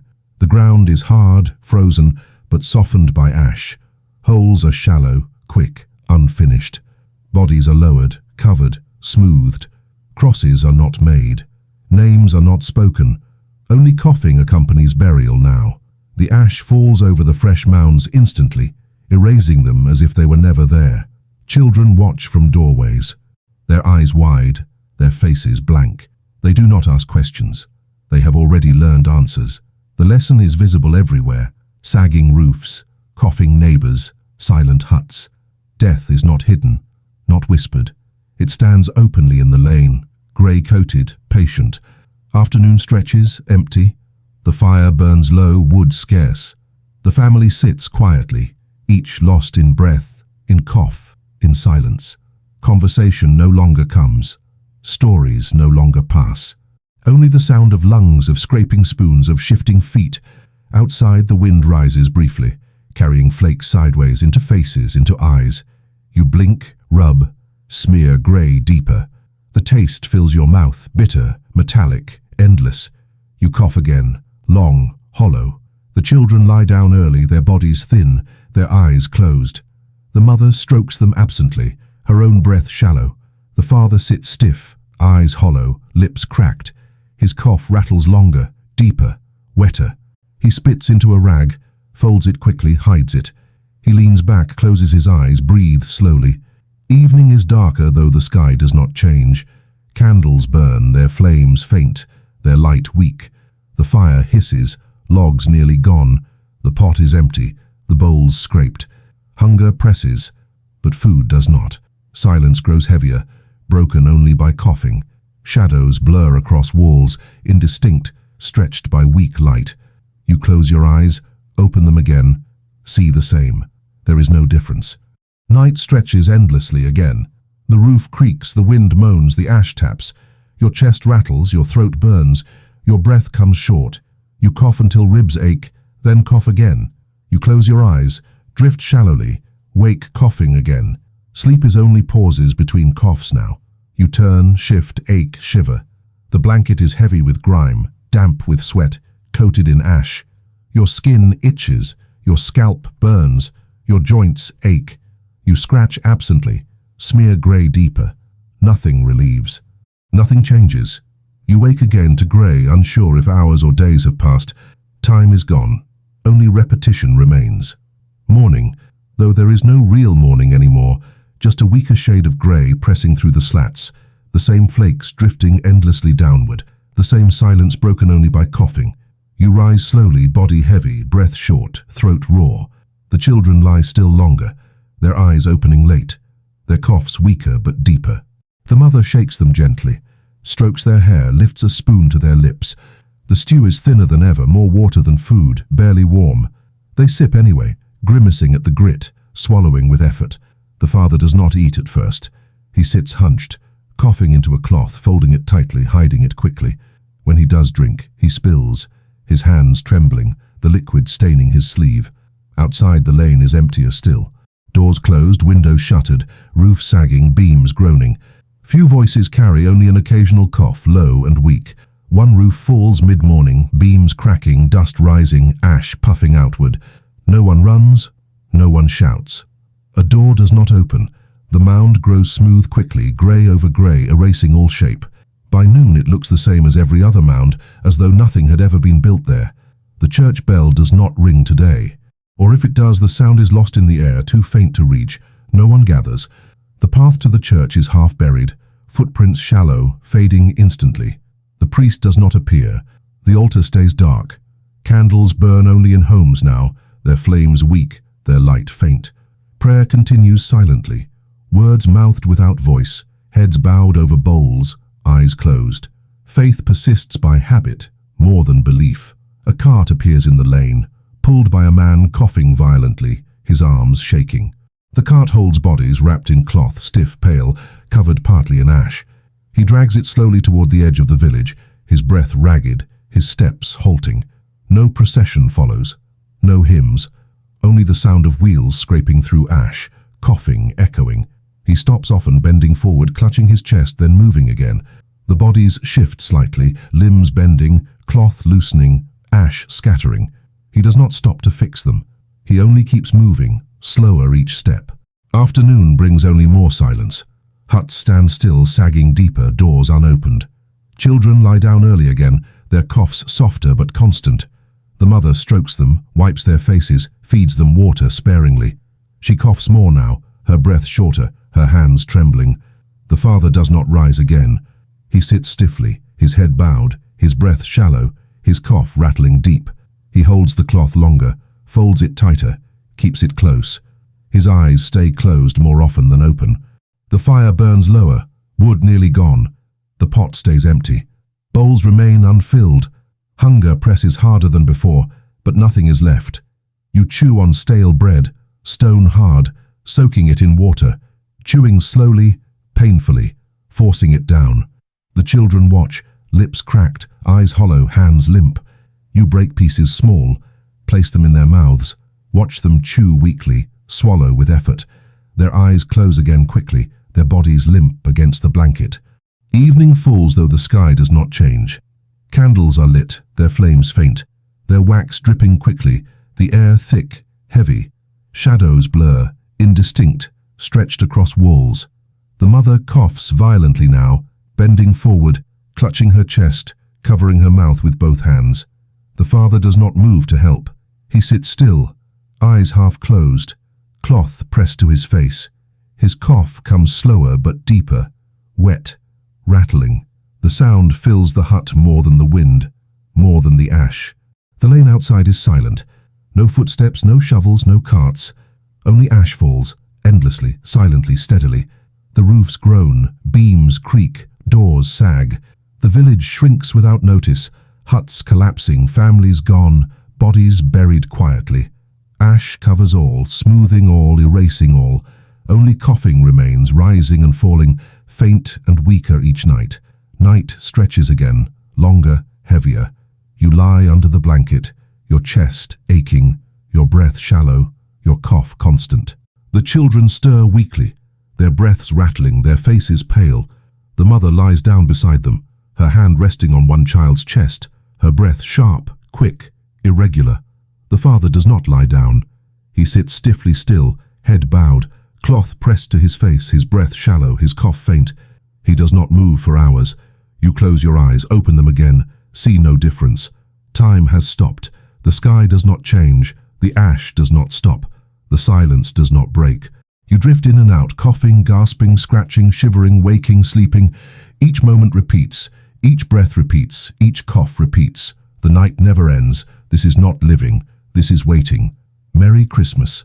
Morning, though the word has lost meaning. The sky is still grey, the air still heavy, the ash still falling. You wake coughing, your chest aching, your throat raw, your lips cracked. The blanket is damp, heavy with sweat and grime, coated in grey dust that clings to your skin. You shift slowly, joints stiff, muscles weak, lungs rattling. The children stir beside you, coughing in smaller bursts, their eyes half shut, their breaths shallow. The mother wipes their faces with a cloth already wet, already filthy, her own cough sharp and fast. The father sits where he sat all night, his back bent, his head bowed, the cloth pressed to his mouth. He has not moved. The pot is empty. The bowls remain dry. No one stirs to fetch water, to gather food, to stir the fire. The woodpile is gone. The last sticks burn to ash. The hearth is cold, the air damp. Hunger claws quietly, but no one speaks of it. Talking costs too much breath. Only coughing fills the space, breaking rhythmically, echoing against the low ceiling. Outside, the lane is nearly erased. Ash lies thick, deeper than boots, smoothing shapes, burying fences, climbing walls. The huts look smaller, shorter, sagging heavily under weight. Some have already fallen. Collapsed beams visible, walls half buried. Others lean inward, ready to go. The footprints of yesterday are gone. The sounds of yesterday are gone. No shovels, no wheels, no voices.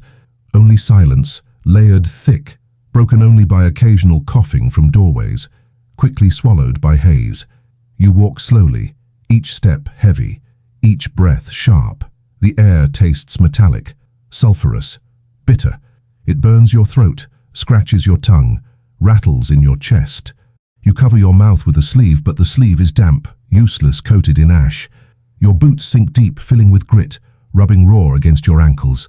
You stop often, bent forward, coughing violently, clutching your ribs. The sound echoes, fades, dies. No one answers. No one looks out. The church bell does not ring. The church door hangs open, ash drifted high against its threshold. Inside, the pews are coated, the altar grey, the candles burned down to stubs. The crucifix above is barely visible, its shape blurred, its edges coated, its wood splitting. The priest is not there. His voice is gone. His cough is gone. The silence feels heavier here than anywhere. A mound grows near the churchyard, larger than before. Ash has smoothed its shape, flattened its edges, blurred its lines. No names, no crosses, no markers. Just a rise in the grey, indistinct, anonymous. The cart does not come anymore. The bodies are not carried now. They stay in huts, in beds, in blankets, until huts collapse, until roofs fall, until ash buries all. The churchyard is full, or abandoned, or both. The difference does not matter. Afternoon stretches without measure. The lane remains empty. Doors remain shut. Windows remain covered. Only the wind moves, blowing faintly, carrying flakes sideways, scattering them across roofs, across faces. You blink, smear grey deeper into your eyes. The taste thickens in your mouth, metallic, sour. You cough again, long, hollow, your chest rattling, your ribs aching. You lean against a wall, its surface rough, damp, coated. The ash smears against your cheek, cold and wet. You do not move for a long time. The children lie still inside, their eyes closed, their breath shallow, their cough soft. The mother sits beside them, stroking their hair, whispering words too faint to hear. Her cough interrupts often, sharp, short, cutting her sentences into fragments. The father remains in his place, head bowed, cloth pressed to his mouth. His shoulders do not move as often now. His breath is faint, his cough irregular. He holds still longer, his eyes half shut, his lips grey. Evening brings no change. Candles burn weakly, their flames faint, their wax dripping quickly. Shadows stretch across walls, blurred, indistinct. The fire is cold, the hearth empty. Bowls stay dry, stomachs hollow. No one speaks. Words are forgotten. Only breath remains, and breath is weak. You sit silently, your chest rattling, your throat burning, your skin itching. The children lie limp, the mother trembling, the father unmoving. Silence stretches, broken only by coughing, by shallow gasps, by the hiss of flakes against the roof. Night arrives without difference. The roof creaks, beams groan, walls sag. The ash taps endlessly, steady, patient. You lie under the blanket, coughing softly, scratching absently, shivering quietly. Sleep comes in shallow bursts, broken by choking, by gasping, by shuddering. You open your eyes, see grey. You close them, see grey. The difference is gone. The village lies still, almost erased, almost forgotten. The ash falls steadily, endlessly, smoothing edges, burying shapes, silencing sounds. Only coughing remains, faint, weaker, fading. Time has stopped. Day does not differ from night. Morning does not differ from evening. There is only grey. Morning again, though the sky has not shifted, though the light has not changed, though the ash has not stopped. You cough before your eyes even open, the sound tearing at your throat, rattling in your chest, leaving you breathless. The children cough too, smaller sounds, weaker, interrupted by gasps. The mother leans over them, her hands trembling, stroking their hair, murmuring words too faint to carry.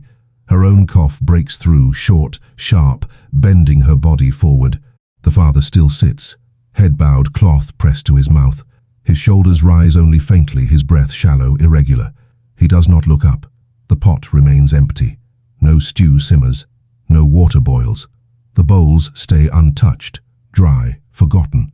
Hunger presses silently, twisting stomachs, hollowing cheeks, cracking lips. No one speaks of it. Talking wastes air. Only coughing fills the hut, steady, endless, heavy.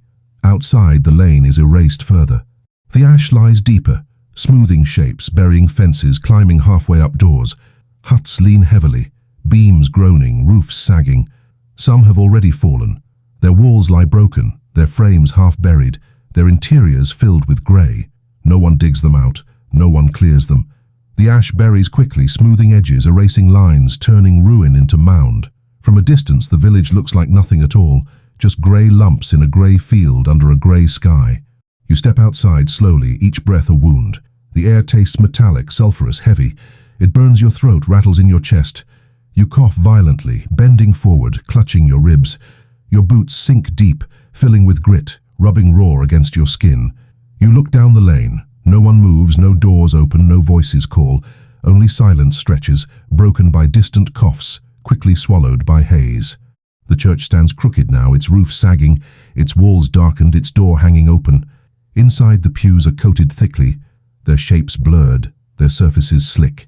The altar is grey, the crucifix nearly invisible, its outline faint, its wood split. Candles are gone, stubs drowned in wax. The priest is not there. His cough is gone. His voice is gone. Only silence fills the space, heavy, oppressive. By the churchyard, the mound is larger, smoother, indistinct. Ash has levelled it, spread it, blurred it. No crosses mark graves, no names remain. The cart no longer comes, the shovels no longer scrape. The bodies stay in huts, wrapped in blankets, lying on straw, waiting for roofs to fall, waiting for ash to cover. The churchyard is full or abandoned or both. It no longer matters. Afternoon drags, timeless. The hut stays dim, the air thick, the silence heavier. The children lie still, their eyes half shut, their breaths shallow. Their coughs come less often now, weaker, softer, fading. The mother strokes them still, her lips cracked, her hands trembling, her breath short. Her cough rises often, sharp, wet, tearing. The father does not move. His head stays bowed, the cloth pressed tightly to his face. His shoulders rise faintly, irregular, then still. His cough no longer shakes the air. The fire is cold. The hearth is dark. The bowls remain empty. No one chews, no one drinks, no one stirs. Hunger presses but does not matter anymore. Breath matters more. Breath comes short, uneven, shallow. Evening is indistinguishable, the light unchanged, the grey unmoved. Candles are lit weakly, their flames faint, their light trembling, swallowed quickly. Shadows stretch, blur, indistinct. The mother lies down beside the children, her arm draped across them, her breath sharp, irregular. Her cough interrupts her breathing, long bursts that leave her gasping. She presses her forehead against the child's hair, her lips moving silently, words too faint to hear. The father does not light his candle. He does not move at all. His head remains bowed, his cloth stiff, his chest still. The air around him is motionless, unbroken. No cough comes, no breath rises. His silence is heavier than the silence of the room. Night settles, though the sky does not change. The roof creaks faintly. The beams groan. The ash taps endlessly. You lie under the blanket, coughing softly, scratching absently, shivering weakly. The children stir faintly, their breaths shallow, their coughs fading. The mother clutches them tighter, her cough deeper, her breath shorter. Her eyes close, open, close again. Her body trembles, then stills, then trembles again. You drift in and out, coughing, gasping, shivering, scratching, waking, sleeping. The difference between hours is gone. The difference between days is gone. Only grey remains, falling endlessly, covering all, erasing all. The village is silent now. The roofs sag, the huts collapse, the walls disappear. Ash smooths everything, burying doors, burying windows, burying paths. Fences vanish, carts vanish, animals vanish. Footprints vanish instantly, erased as soon as they are made.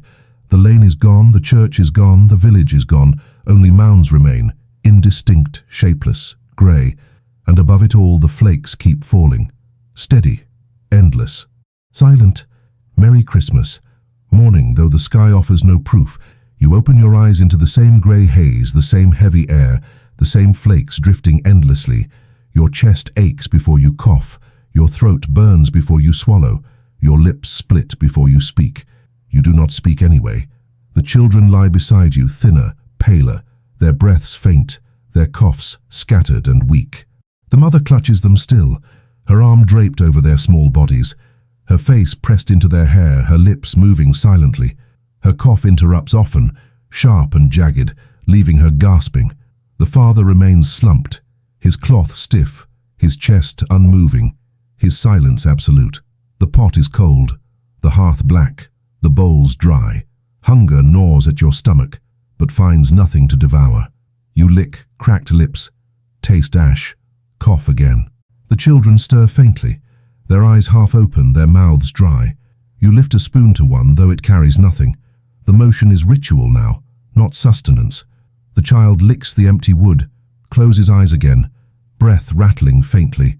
The mother watches, her own eyes sunken, her lips grey. She whispers still, words too faint to carry, words only her own ears may hear.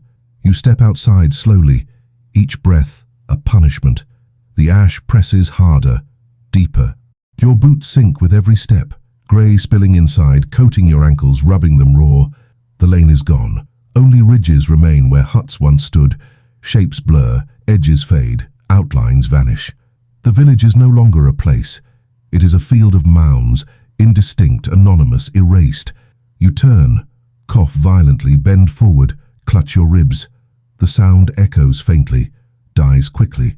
No one answers. No one emerges. The doors are buried. The windows are gone. The church leans heavily, one wall bowed, its roof caved inward, its bell silent. The door is blocked by drifts. Inside, the pews lie broken, the altar buried, the crucifix smoothed into shadow. No candles burn, no voices rise, no prayers echo. The priest is long gone. The congregation is long gone. The silence inside is total, suffocating. The building is only a shape now, and soon even that will be gone. The churchyard is indistinguishable. The mound has leveled, flattened, spread. No borders mark graves, no crosses stand. Ash has made all equal, all anonymous, all forgotten. The bodies beneath do not matter to the grey above. The flakes fall evenly, erasing names, smoothing lines, silencing history. You wander farther, though each step is heavier, each breath sharper, each cough longer. Beyond the village, the fields are the same. Grey ridges, grey mounds, grey haze. Fences gone, barns gone, livestock gone. The stream is buried, its banks filled, its water smothered. Trees stand like ghosts, their branches heavy, their bark split, their shapes coated. They no longer move, they no longer live. They are statues of ash, silent, brittle, waiting. You stop, your breath ragged, your chest rattling, your ribs aching. You bend, cough violently, spit grey. The sound echoes briefly, then vanishes into the endless silence. You look around, but there is no horizon anymore, no edge, no difference. The sky has met the ground, grey above grey, flakes falling endlessly between. The world has collapsed into one colour, one texture, one silence. You return slowly, each step dragging, each breath shallow. The hut leans as you approach, its roof sagging, its walls bowed. Inside, the children lie still, their coughs faint, their breaths softer. The mother holds them tighter, her own breath shallow, her cough sharper. The father slumps unmoving, the cloth stiff, the silence absolute. You sit quietly, your body heavy, your breath sharp, your cough steady. The silence is deeper now, broken less often, fading slowly. Evening comes, though the light does not change. Candles are lit, their flames faint, their light trembling. The wax drips quickly, the air thick. Shadows stretch, blur, indistinct. The mother coughs violently, bending forward, gasping. The children stir faintly, their lips moving, their voices too weak to hear. They close their eyes again, their breaths shallow, their coughs rare. You reach for them, touch their hair, your hand trembling, your skin coated in grey. Night arrives without difference. The roof creaks faintly, the beams groan, the ash taps steadily. You lie under the blanket, your chest rattling, your breath sharp, your cough constant. The children lie limp, the mother trembling, the father silent. You close your eyes, open them again, see no change. You drift shallowly, waking often, coughing always. Time is gone, only grey remains. The village does not stir. The ash falls endlessly, covering, burying, erasing. Only silence grows deeper, heavier, final. Merry Christmas, morning again, or what is left of the word. You open your eyes but see no difference from when they were closed. The same dimness, the same haze, the same grey pressing in. Your lungs ache before you cough. Your throat burns before you swallow, your lips crack before you move. You cough anyway, long and hollow, bent forward, clutching your ribs. The children stir faintly, their coughs soft, their breaths shallow. The mother lies among them, her arms still draped, her cough sharp, jagged, tearing. The father sits slumped, unchanged, his silence deeper, his stillness final. The pot stays empty, the hearth stays cold, the bowls stay dry. Hunger presses but does not matter. Breath matters more, though breath itself is failing. You lick cracked lips, taste ash, spit grey. The children murmur faintly, their voices too soft to hear, their words lost. The mother whispers back, her lips trembling, her breath uneven, her cough breaking her sentences apart. None of it carries. The hut absorbs it, swallows it, buries it. Outside the lane is gone. The ash lies high, burying fences, climbing walls, smoothing all. The huts look like mounds now, shapes blurred, edges erased. Some collapsed completely, their beams hidden, their interiors filled. Others lean inward, their roofs groaning, their doors blocked. Footprints do not last even moments. A step is erased before the next one falls. You walk anyway, each step heavy, each breath burning, each cough shaking you. You stop often, bending forward, your chest rattling, your eyes watering, your vision blurred. The church is nearly gone. One wall leans inward, half collapsed. The roof sunken, the steeple snapped. The bell hangs crooked, silent, coated. The door is buried, the threshold filled, the pews broken. The altar is indistinct, its shape blurred, its cross invisible. No light burns within, no voice rises within, no sound at all remains inside. It is only a shell now, and soon it will be no shell at all.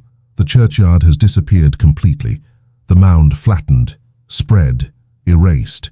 No borders, no crosses, no names, no markers, only grey, smooth, unbroken. The bodies beneath do not matter. The ash above has swallowed them whole. Afternoon drags, though time itself has collapsed. You wander further, though the world is the same in every direction. Grey above, grey below, grey between. Trees stand brittle, statues of ash, their branches sagging, their bark split. Fields are buried, fences gone, barns gone, animals gone. Watercourses are filled, their flows silenced, their surfaces flat.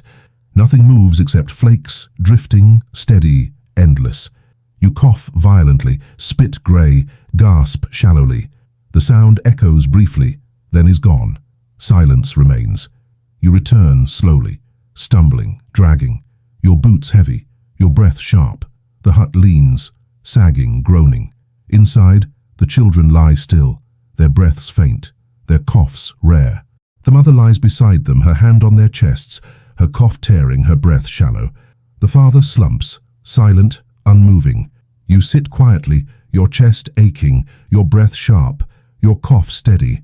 Silence grows heavier, broken less often, fading slowly. Evening comes, though there is no change in light. Candles burn faintly, their flames trembling, their wax dripping. Shadows stretch, blur, indistinct. The children stir faintly, open their eyes briefly, close them again. Their coughs are soft, almost whispers. The mother bends over them, her hair falling forward, her breath sharp, her cough jagged. She whispers still, though her voice is broken, her words cut into fragments. You cannot hear them. Perhaps no one can. The father does not move at all. His head stays bowed, his chest still, his silence absolute. The cloth in his lap lies stiff, untouched. His presence is absence now, a shape in the corner, unchanging. The hut holds him quietly, as it holds all things quietly. Night stretches, though it is no different from day. The roof creaks faintly, the beams groan, the ash taps endlessly. You lie under the blanket, coughing softly, scratching absently, shivering weakly. The children lie still, their breaths shallow, their coughs rare. The mother lies among them, her body trembling, her cough harsh. Her eyes close often, her lips move silently, her breath ragged. You drift shallowly, waking often, coughing always, seeing no difference between eyes open and closed. The village does not exist anymore. The huts are mounds, the lanes are fields, the fences are gone, the barns are gone, the church is gone. The outlines have blurred, the shapes erased, the sounds silenced. Only grey remains, falling endlessly, covering all, burying all, and above it, the flakes still fall. Steady, silent, endless. Merry Christmas. Morning, though the word itself has lost its use. You open your eyes into the same dim haze, the same drifting flakes, the same pressing silence. Your chest feels heavier than before, your throat tighter, your lips cracked wider. You cough before you even try to rise, the sound hollow, wet, rattling through your ribs. The children stir faintly, their coughs softer, shorter, weaker. Their breaths come shallow, their lips pale, their eyes half shut. The mother holds them still, her face pressed against their hair, her lips moving silently, her cough sharp, jagged, endless. The father is silent, slumped, unmoving, forgotten. The pot has not been touched in days. No stew boils, no water simmers, no food remains. Bowls sit empty, coated in grey dust. The hearth is cold, its stones damp, its ashes thick. Hunger claws faintly, but no one answers. Hunger is background now, like coughing, like silence, like the grey flakes that fall endlessly. You stand slowly, every joint stiff, every breath shallow, every cough tearing. You push the door open, though the door is half buried, heavy, stiff. Outside the lane no longer exists. Ash lies high, smooth, unbroken, mounding over roofs, flattening fences, swallowing barns. The huts are only shapes now, blurred lumps in a grey field. Some collapsed, some leaning, some vanished completely under drifts. Footsteps disappear as soon as they fall. You leave no trace of walking. You make your way toward where the church once stood. The steeple is gone now, snapped, buried. One wall has collapsed, the rest bowed inward. The bell no longer hangs, its weight torn loose, lying half buried in grey. The altar is gone, the pews gone, the cross invisible. Only the outline of stone remains, faint, broken, indistinct. It is not a building anymore, only a mound like the rest. Soon even that will be erased. The churchyard cannot be found. The mound has flattened, spread, smoothed. There is no sign of graves, no markers, no edges. Only even grey, the surface unbroken, the silence complete. The names are gone, the bodies are gone, the difference is gone. The ash does not remember. Afternoon drags, though time is only repetition. You walk farther past what was once the edge of the village, though edges mean nothing now. Fields are gone, fences gone, trees brittle, coated, broken. The stream is buried, its water silenced, its path erased. Nothing stirs, nothing breathes, nothing grows. Only flakes move, falling steadily, endlessly, softly. They do not rush, they do not hurry. They fall with patience, with silence, with finality. You cough violently, bend forward, spit grey. Your ribs ache, your chest rattles, your breath cuts short. You fall to your knees, hands sinking in dust, your fingers coated, your nails blackened. The taste in your mouth is metal, bitter, endless. You gag, cough again, gasp shallowly. The sound carries briefly, then vanishes. Silence resumes instantly. You return slowly, each step dragging, your body weak. The hut leans heavily, one wall bowed, the roof sagging. Inside, the children lie still, their eyes closed, their breaths faint. Their coughs are whispers now, so soft you must strain to hear. The mother lies among them, her arm heavy, her cough jagged, her breath broken. She whispers still, her words fragmented, carried only to herself. The father slumps in the corner, unmoving, unchanged, erased. Evening comes, though there is no difference in the light. The candles are gone, burned down, finished. No flame remains. The hut is dim, shadows swallowing all. The mother bends low, pressing her forehead to the children's hair, her lips moving faintly. Her cough interrupts, harsh, ragged, tearing. The children stir faintly, their lips moving weakly, their words lost instantly. Their breaths are shallow, irregular, halting. You reach to touch their hair, your hand trembling, coated in grey. You cough as you do, the sound rattling, hollow, final. Night settles without change. The roof creaks faintly, the beams groan, the ash taps endlessly. You lie under the blanket, your body heavy, your chest rattling, your breath sharp.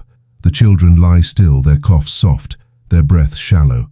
The mother lies across them, her cough tearing, her breath short. Her body trembles, then stills, then trembles again. The father slumps silent, absolute. You close your eyes, open them again, see no change. Time is gone, light is gone, difference is gone. Only grey remains, falling endlessly, erasing all, silencing all. Merry Christmas. You open your eyes into the same room, the same air, the same grey. Morning has no edges now. It is only a lighter version of the night that never left. Your lungs scrape before they fill. Your throat burns before you swallow. Your lips crack before you speak, and you do not speak.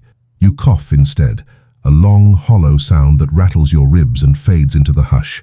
The children lie almost motionless, their chests rising in small, hesitant lifts, their coughs thin, almost polite.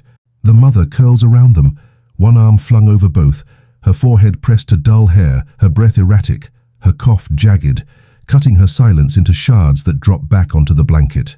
The father is a shape in the corner that no longer changes. There is nothing to stir, nothing to boil, nothing to pour. The pot hangs like a memory. The hearth holds only a damp bruise of ash. Bowls wait without hope and are not lifted. You taste metal on your tongue and realize how long you have been tasting metal. Your mouth has forgotten sweetness, forgotten clean water, forgotten bread that breaks instead of shatters. Your stomach pinches once, then chooses quiet. Hunger has learned manners from the air. You push the door against the drift and step outside because the hut feels too small even for breathing, and because breath asks you to try. The sky is the color of old pewter, and the flakes fall without hurry, without guilt, without end. The huts are mounds now, soft shapes that used to be rooms. Fences are suggestions, paths are rumors. The church is a memory of a triangle and a wall. When you move your feet, the prints fill behind you like water does in stories. The world is erasing you even as you walk through it. Somewhere past where gardens once were, you stop and look for a line where the grey might end, and you do not find it. The fields are sheets under which all details have gone to sleep. Trees stand like tired men refusing to sit because standing was the last thing they could control. They do not move. You cough until spots spark in your vision, until your chest begs you to stop, until you have nothing left to throw forward into the wind. When you straighten, the flakes are still falling, indifferent to the effort you made. Indifference has always been their talent. You turn back. The door scrapes, the drift sighs. The room receives you with the same heavy air as before. The children's eyes open briefly and close again as if light itself is exhausting. The mother's cough lasts too long for a sentence and not long enough for a goodbye. She tries to say a name, you think, but the air steals the word's middle and leaves only the beginning and the end. Nothing in the room insists on completion anymore. Time stretches. The ceiling lowers. The roof groans the way an animal groans when its body is too heavy for its own legs. You listen for another roof's collapse somewhere in the village and hear nothing, which means either they have all fallen or you can no longer tell the difference. You reach for the children's hands and find them warmer than your own. Their fingers curl weakly around yours, and you hold on as if grip could thicken the air. Evening happens without color. There are no candles left to pretend at constellations inside. Shadows exist because there is a habit of them, not because light has earned them. You breathe shallow to keep your chest from shouting. The mother's breath catches, starts again, catches again. The children make small sounds between sleep and waking, mouth noises, nothing shaped like words. The father's corner does not object to any of it. Night arrives by consensus. No one voted. You lie beneath the blanket that smells like damp wool and old smoke and fatigue. The flakes talk to the roof in their quiet way. This one, and this one, and this one, each a patient syllable. Your lungs sound like a bell someone used too often and then left outside. You fall through a shallow place where sleep used to be and land on the floor of coughing. You climb back to the shallow place and slide again. The hours are a corridor where every door opens onto the same room. Sometime later is the best word you have, you wake to a silence that isn't the usual silence. It has an edge where the old one was round. You count the breaths in the room without moving your head. Yours first, small, ragged, stubborn. The children next, a staggered rhythm, a pause between, a catch. The mother's breath arrives late, runs fast to catch the others, stumbles, falls, stands, runs again. The father's corner contributes nothing. The new silence grows out from that corner and walks along the wall and climbs the rafters. It is not unkind. It is simply larger than you remembered silence could be. Morning, another later, carries the same grey, the same flakes, the same indifference. You stand because standing proves you can do something without asking permission. The room tilts, But you hold the table, and the table agrees to keep your balance. You lift the pot and set it down again, so you can hear a sound that isn't breath. You touch the hearth's old heat with your fingers and pretend the cold is a different temperature. You take the bowls down and put them on the table and put them back where they were, and the useless work helps. You open the door wider, and the grey politely enters. You step outside and put one foot in the drift and pull one foot back out and do it again, and now you are walking. The village has simplified itself until it is almost easy to understand. This was a lane. This was the bell. This was a cart rut where wheels once sighed in mud. This was a fence post that didn't want to forget its vertical. This was a wall that preferred to lean toward its neighbour instead of away. All of it moving toward the single noun the ash insists upon, field. You stop at the church heap. Your breath is a weak argument in a debate the air already won. You think of all the words that used to bounce off these stones and land inside people, how words could lift, could correct, could scold, could soothe. You imagine them asleep under the same blanket that covers everything, the vowels curled against the consonants to keep warm. If there is a prayer that belongs here, it is made of nouns: roof, bowl, bread, sleeve, hand. You do not say it. Your throat is busy. You return for the last of the day, because days still have ends even when they do not have middles.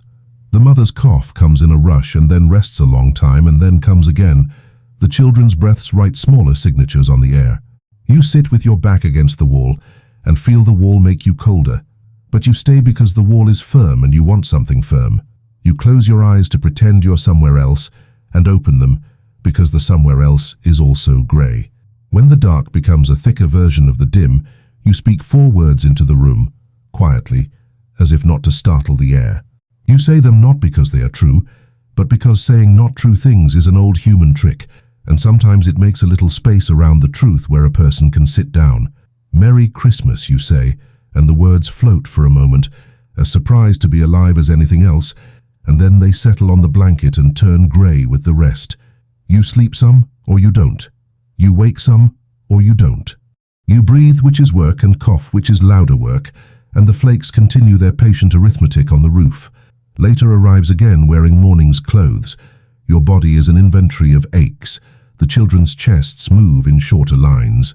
The mother's hand is on their hair, and her other hand is pressed flat above her own heart as if to encourage it. The father's cloth has fallen from his lap, and the corner keeps its secret. You open the door and the world is in the middle of not changing. The sky keeps its promise to be the same. The ash performs the ritual it invented. The village rehearses the part where it is not there. You walk to the church heap again, because you need something like a destination. Your breath is a counted thing now. You count out loud so it will hear you. 1 and 1 and 1. At the heap, you touch stone, and your fingers come away grey, and you are surprised that they come away at all. And now, because stories end even when places don't, the grey changes shape. It does not brighten, it widens until it is no longer a ceiling above you, but a page. And the page slides forward, and the room you have been in becomes a paragraph, and the village becomes a footnote, and your breath becomes the small superscript number beside a sentence most readers skip. Outside this page, years are moving. Outside this page, the ash cloud drifts and thins and drops its memory across fields that will pretend to be fertile again. Outside this page, a clerk with careful handwriting will call it the lucky haze. A physician will call it suffocating air. A farmer will call it the summer that never ripened. A preacher will call it judgment. A child will call it just the sky. Outside this page, Christmas will repair itself in other years with white that melts and laughter that doesn't end in coughing and carols that take all the breath they want. New houses will be built on old ground. New roofs will hold off new weather. Stoves will be iron, chimneys straighter, windows glass, blankets cleaner. The church will be repaired or replaced or remembered. The bell will ring again, or another bell will. And far away, in rooms with bright screens and clean lungs and mugs of something warm that doesn't taste like metal, someone will listen to a voice describing a forgotten winter and will shiver for a reason that has nothing to do with cold. This is where the voice that carried you through the grey clears its throat, gently, not from ash but from habit, and reminds you of the small human tricks that make heavy things lighter. It tells you that somewhere in the present tense, there is a calendar pinned in the top comment, a deliberately boring Christmas calendar with little boxes you can fill, not with ash but with days. and not with despair, but with obligations you can keep. It will not save your lungs, it will not change the sky. It is a way of measuring when time begins to have edges again. If you want the ritual, take it. If you just wanted to be read to until sleep showed up, that was the whole point anyway. Because the truth wrapped under all the grey is this: people live through what they do not deserve. They make beds in houses that cough and still smooth the blanket. They stir pots that are empty and still pass the bowls. They walk to churches that fell last week and still touch the stone. They say Merry Christmas into rooms where Christmas forgot to come. And sometimes the words are enough to make a very small place where the air is a little less heavy for a minute or two. Humans built that trick and kept it, even when the sky tried to teach them otherwise. So you, with your warm room and your quiet fan and your white noise pretending to be snow, you can close your eyes now. The ash is done falling in this story. The roof can stop listening. The bell can rest. The page that widened can widen once more and become a room again, your room, with your blanket that smells like laundry instead of smoke, with your throat that only hurts when you laugh too hard, with your lungs that will forget this heaviness by morning. If you need a place to put your tomorrow, take the calendar. If you need a reason to fall asleep, take the grey and fold it carefully and slide it under the bed with all the other old winters. And if you wake in the night and listen for tapping, you will hear only the small sounds of a house that trusts its own weight. You can pretend, if you like, that it is ash. You can let the pretense be the last soft thing between you and sleep. The village is already gone, tucked into the margin where forgotten things continue without burdening anyone. The snow of ash has stopped, at least here, at least now. The roof you are under will not come down. The air in your room belongs to you. Close your eyes. Breathe once without counting. Breathe again. Let the words turn into the hush they were always chasing. Somewhere very far away, a volcano that does not know your name is quiet. Somewhere very near, the night is doing exactly what nights are supposed to do. Let it. Merry Christmas.